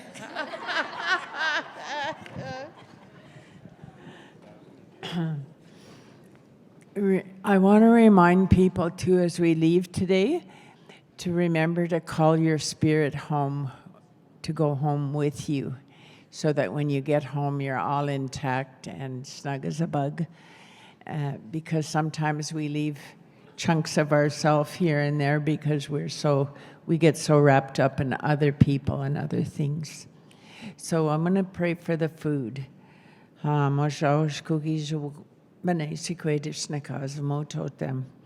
Creator, grandmothers and grandfathers, I give thanks for this day. I give thanks that we're brought together in a good way to celebrate each other's lives and our similarities, our struggles and our accomplishments. I'm so grateful that we are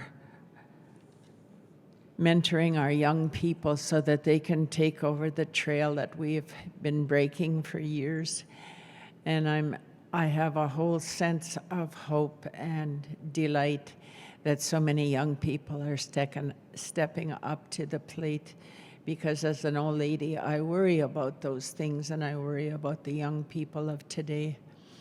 And they always say, Creator, that you've given them all those technological skills, but we have broke the trail and walk it in the spirit of our ancestors. I ask that you bless this food and foster good feelings and good health in all of us, and to remember those that are homeless and hungry, and that they be sent comfort and love and warmth from all of us. Hi, kinanaskumten. Danse, my name is Victoria Pruden, and I'm coming to you live from the Le Femachif Otepamswak Women's Forum. It's our last day. We're just wrapping up all the activities of the past 3.5 days, which have been amazing. And it's my pleasure to introduce you to Angel Robinson, who has been an attendee here at the forum, and they were just a part of the youth panel that presented.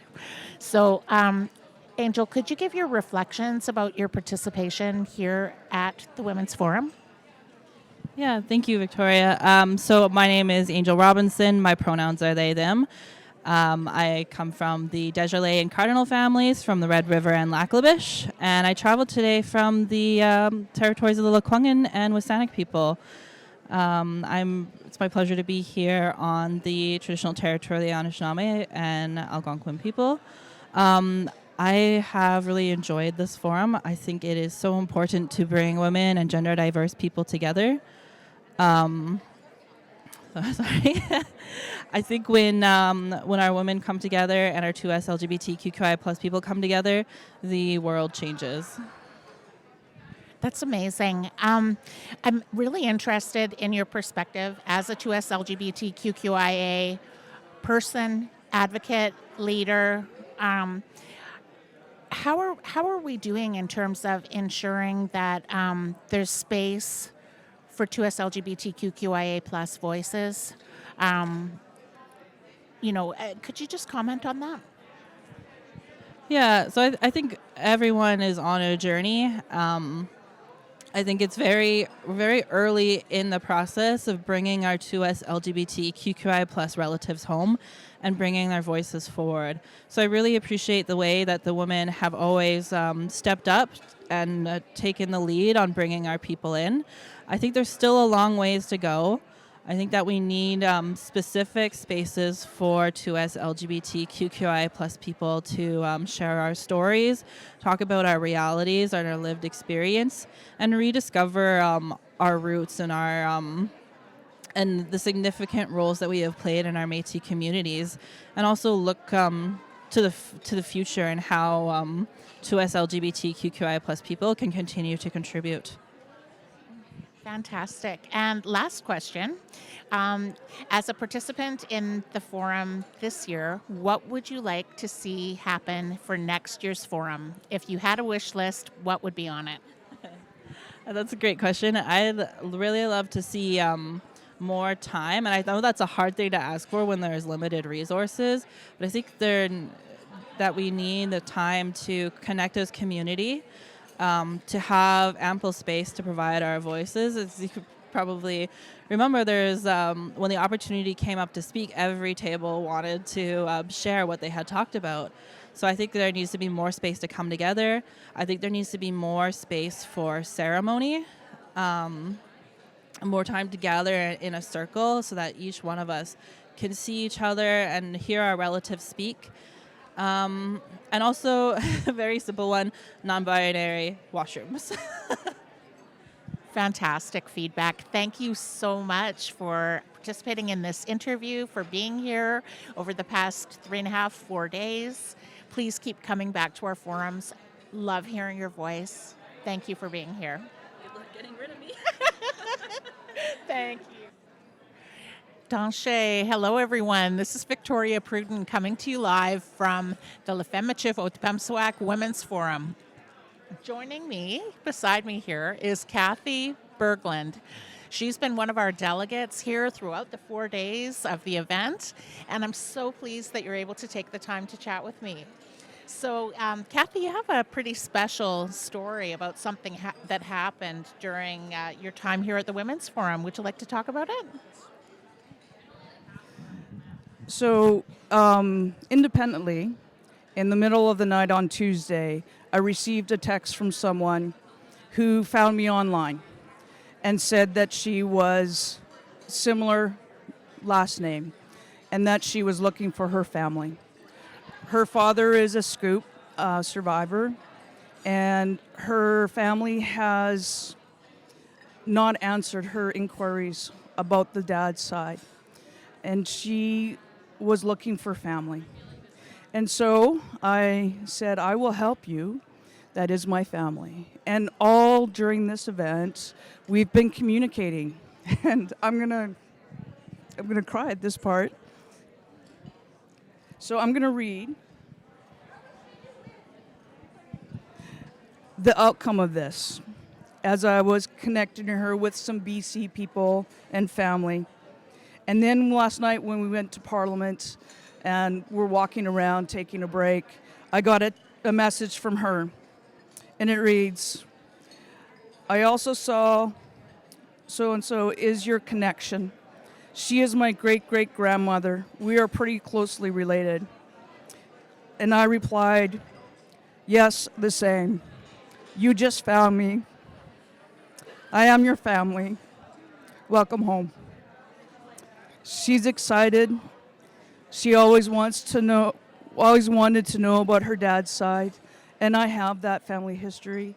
And I have the connections to connect her with those that are more closely related. And I responded, I am crying tears of joy. Aw, I'm speechless is her response. Thank you. She sent a picture of her great-grandma. Her great-grandma and my great-grandma were sisters. And there is some shared story there. But she has been found, and she knows that I have been busy this week. But on Saturday, she will be calling me, and we will get her reunited with the rest of the family. Thank you. Thank you so much, Kathy. You know, these family connections, our relatives, that's been a sort of a recurring theme throughout the past 4 days together.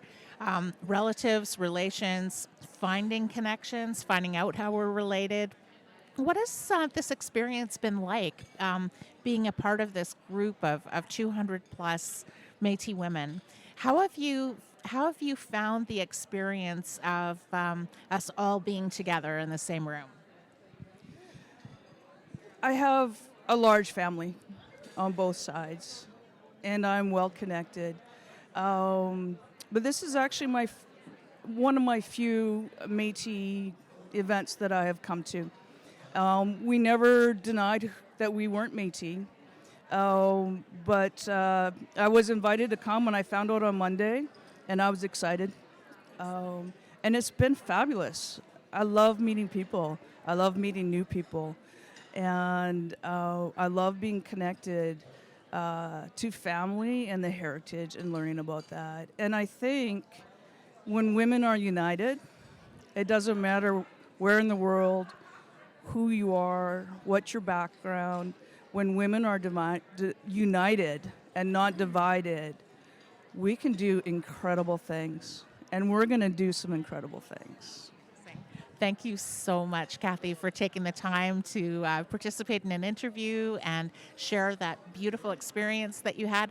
We really hope that we'll see you in future years at the forum. What do you think about that? Will you be back again? Any chance I get, yes. Okay, fantastic. Thank you so much. Signing off from the Métis Women's Forum. Hello, Tanse. This is Victoria Pruden coming to you live from the Lefemachif Otipemswak Women's Forum 2022. It is my pleasure to be able to do an interview with Maddie Pilon, who is one of our amazing delegates here at the forum. So Maddie, what is really striking you today? It's our last day. We've been together for this amazing experience. What have been some of the highlights for you? Oh, there's so many. I'm Maddie Tansey, Region 6 in Ontario at Highland Waters Métis Council. Just the first thing that comes to mind, because we are in the middle of lunch right now and I'm on my way out, I got some beautiful swag from the LMFO, is being able to share meals with everyone. Coming to a gathering and be able to spend 5 days together and learning about other people, connecting with other youth and elders and my aunties, sitting at a table full of my aunties and eating breakfast, lunch, and dinner for 5 days straight has been really fun, and getting to bead last night was really great. And then in terms of the forum itself, I learned so much over the past 4 or 5 days, and I got to hear from so many people that I look up to as well, some people that I didn't think I would be able to meet in person, especially through COVID. I was like, I've met all these people online and now finally get to meet them in the flesh, find out how tall everybody is in person. Has been really great, and it's just a really warm and welcoming environment of women, so it's been amazing. Fantastic. So we've gone over a lot of really interesting topics, issues, presentations, some really prominent Métis women sharing their thoughts and ideas. What was one presentation that you were really inspired by? So many of them. Today there were some really great presentations, but on I think it was the first night or second day, having Jean here, Jean Taille, was really cool. Actually, on our first night when we were all sitting and eating when we first got here, Jean came and sat right next to me. So getting to speak with her before her presentation, and then having her not only do her keynote presentation, but also being able to chime in throughout some other presentations and share her wisdom was really nice. And her book was a book that was gifted to me by my dad, and he's like, we're in this book, here's this book. And so being able to meet her and talk to her was really special. That's amazing. I'm so glad that meeting Jean was a real highlight for you at the Women's Forum. If you had a wish for something that we could explore at next year's forum, are there any issues, topics, things that are close to your heart that you'd like to see next year? Many topics were covered. I think, and we talked about it today, bringing the youth up at the beginning of the conference would be so great. Just as a youth, I'm not going to be a youth for much longer, but even for the youth to be able to connect with each other at the beginning of the conference, and maybe having some separate youth activities throughout the conference as well. And I always love hearing from elders as well, so having elders do presentations if they're comfortable would be really great, or an elders room where we can go and we can spend time with elders outside of like this conference area would be great as well. Those are really amazing suggestions and things that hopefully we can bring into reality for next year. And will you be hoping to join us at future forums? If I'm invited, I would love to come. Yes, I'd love to be back. Thank you so much, Maddie, and thanks for taking the time to share your thoughts and your experience with us. Really appreciate it. Thank you. Thank you.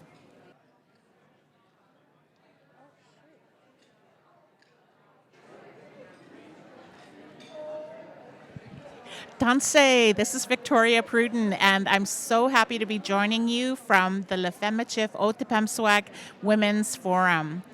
I'm really honored to have this beautiful lady beside me, Vina, who has agreed to be interviewed about her experiences here at the forum. Vina, could you let us know what community you've come from?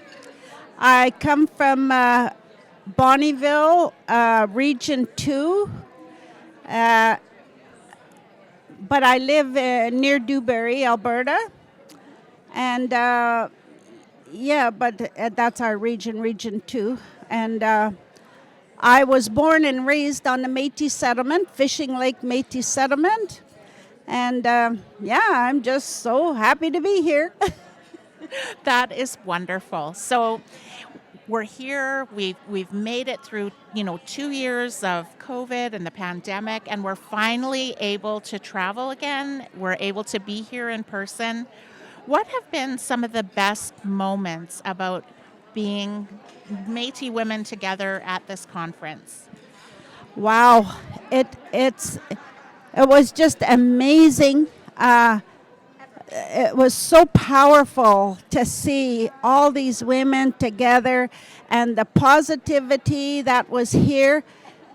Never ever, in all the days we've been here, never ever felt any negativity, just positive. And they build you up, you feel so good. And I just loved every minute of it. Made me feel at home with all the women and the things that we talked about, the things that are going to happen for the women.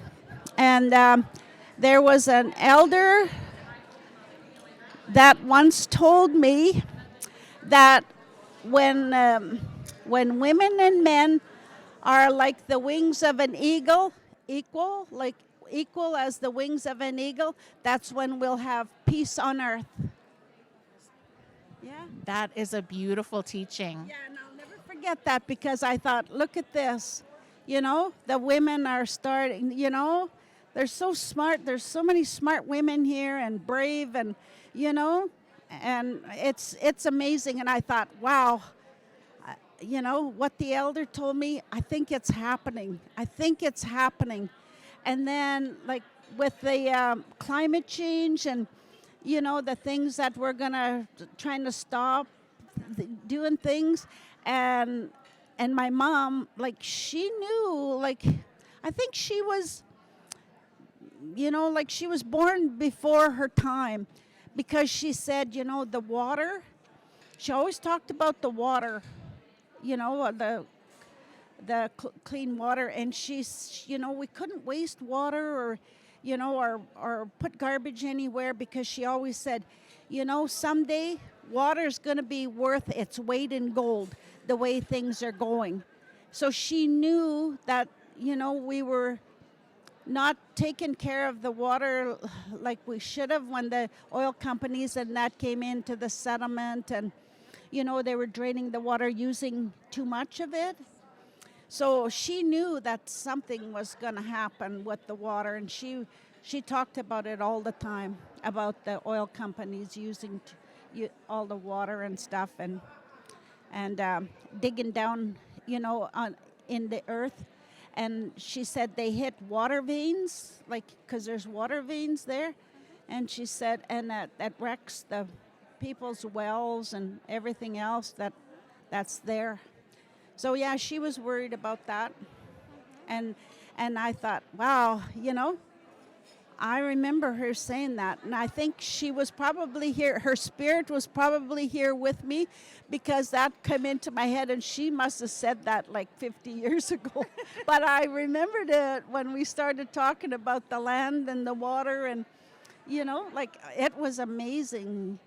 And I thought about what the elder told me years and years ago. I thought of that when I seen all these women here and all working together with the youth, and wow, it was just so powerful. And I'm going to go home loaded with information and a warm heart, because of I'm so proud to be a part of this, with all these wonderful women. That is amazing, Vina. Thank you so much. Now, before I let you go, if you were going to come back next year, do you have any hopes or wishes for things that we could do next year? Well, I would just like to see how far we've got. It's easy to write down things on a piece of paper and that, but it's going to be so interesting to see if we even moved ahead a little bit, because it took us 100 years to get here where we are today. So even if we move forward a little bit, I think we've done, a good job here this year.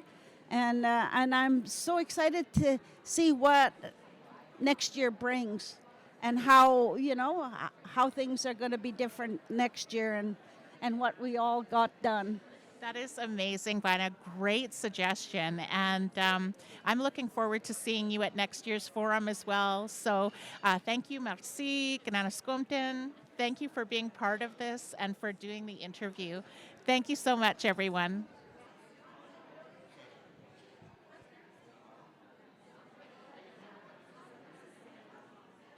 Tanse, this is Victoria Pruden. I'm coming to you from the Lefemachif Otpemswak Women's Forum, and I am delighted to have an amazing woman standing here beside me, Brenda White, who traveled all the way from Prince Albert, Saskatchewan, here to Ottawa, Ontario, and has been a delegate at our Women's Forum for the past 4 days. Brenda, how did you find the forum? Very informative. I love seeing a lot of younger women here. It's refreshing. They bring so many new ideas, and they also look for the wisdom of us older gals. So as always, it's been a great experience. It's fantastic. Is there? We've talked about so many important issues at the Women's Forum. Is there any one topic or presentation that you found particularly of interest, or something that touched your heart or inspired you? Definitely Andrew's presentation on the shelters. I will be touching base with him as soon as I get home. That's kind of near and dear to my heart. That's fantastic. And you're a very vibrant leader, volunteer, someone that does a lot of support in the community at home and regionally and in the province of Saskatchewan. As a woman in leadership, what were some of the benefits of being here as a leader? Well, there's just so much ideas and interesting takes on things to take home to my group of women who can spread them around. Yeah. It's amazing. And so I'm hoping that we're going to see you again next year. And so if you come next year, do you have anything that would be on your wish list? I really wanted to get deeper into the autism reports, and also, again, the shelters for battered women. Okay. Safe house. Amazing suggestions. Thank you so much for taking the time, and it's always a pleasure to see you. And so we look forward to joining together with you again very soon. Thank you. Okay, thank you so much.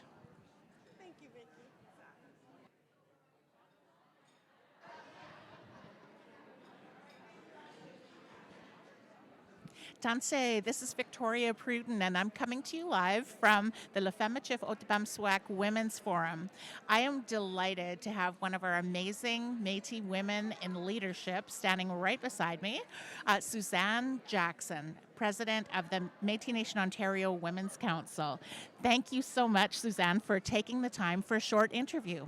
So we've been here for 4 days together talking about things that are extremely important for Métis women, to us LGBTQIA+ people, issues of importance to our nation.